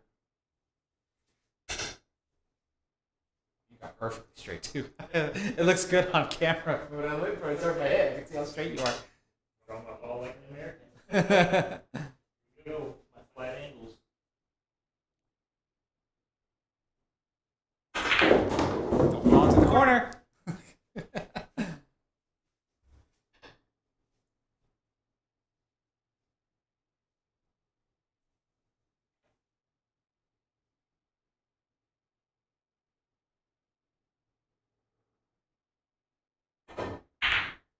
Oh, what a shot. No pressure. No pressure. Roll pancakes. I like pancakes.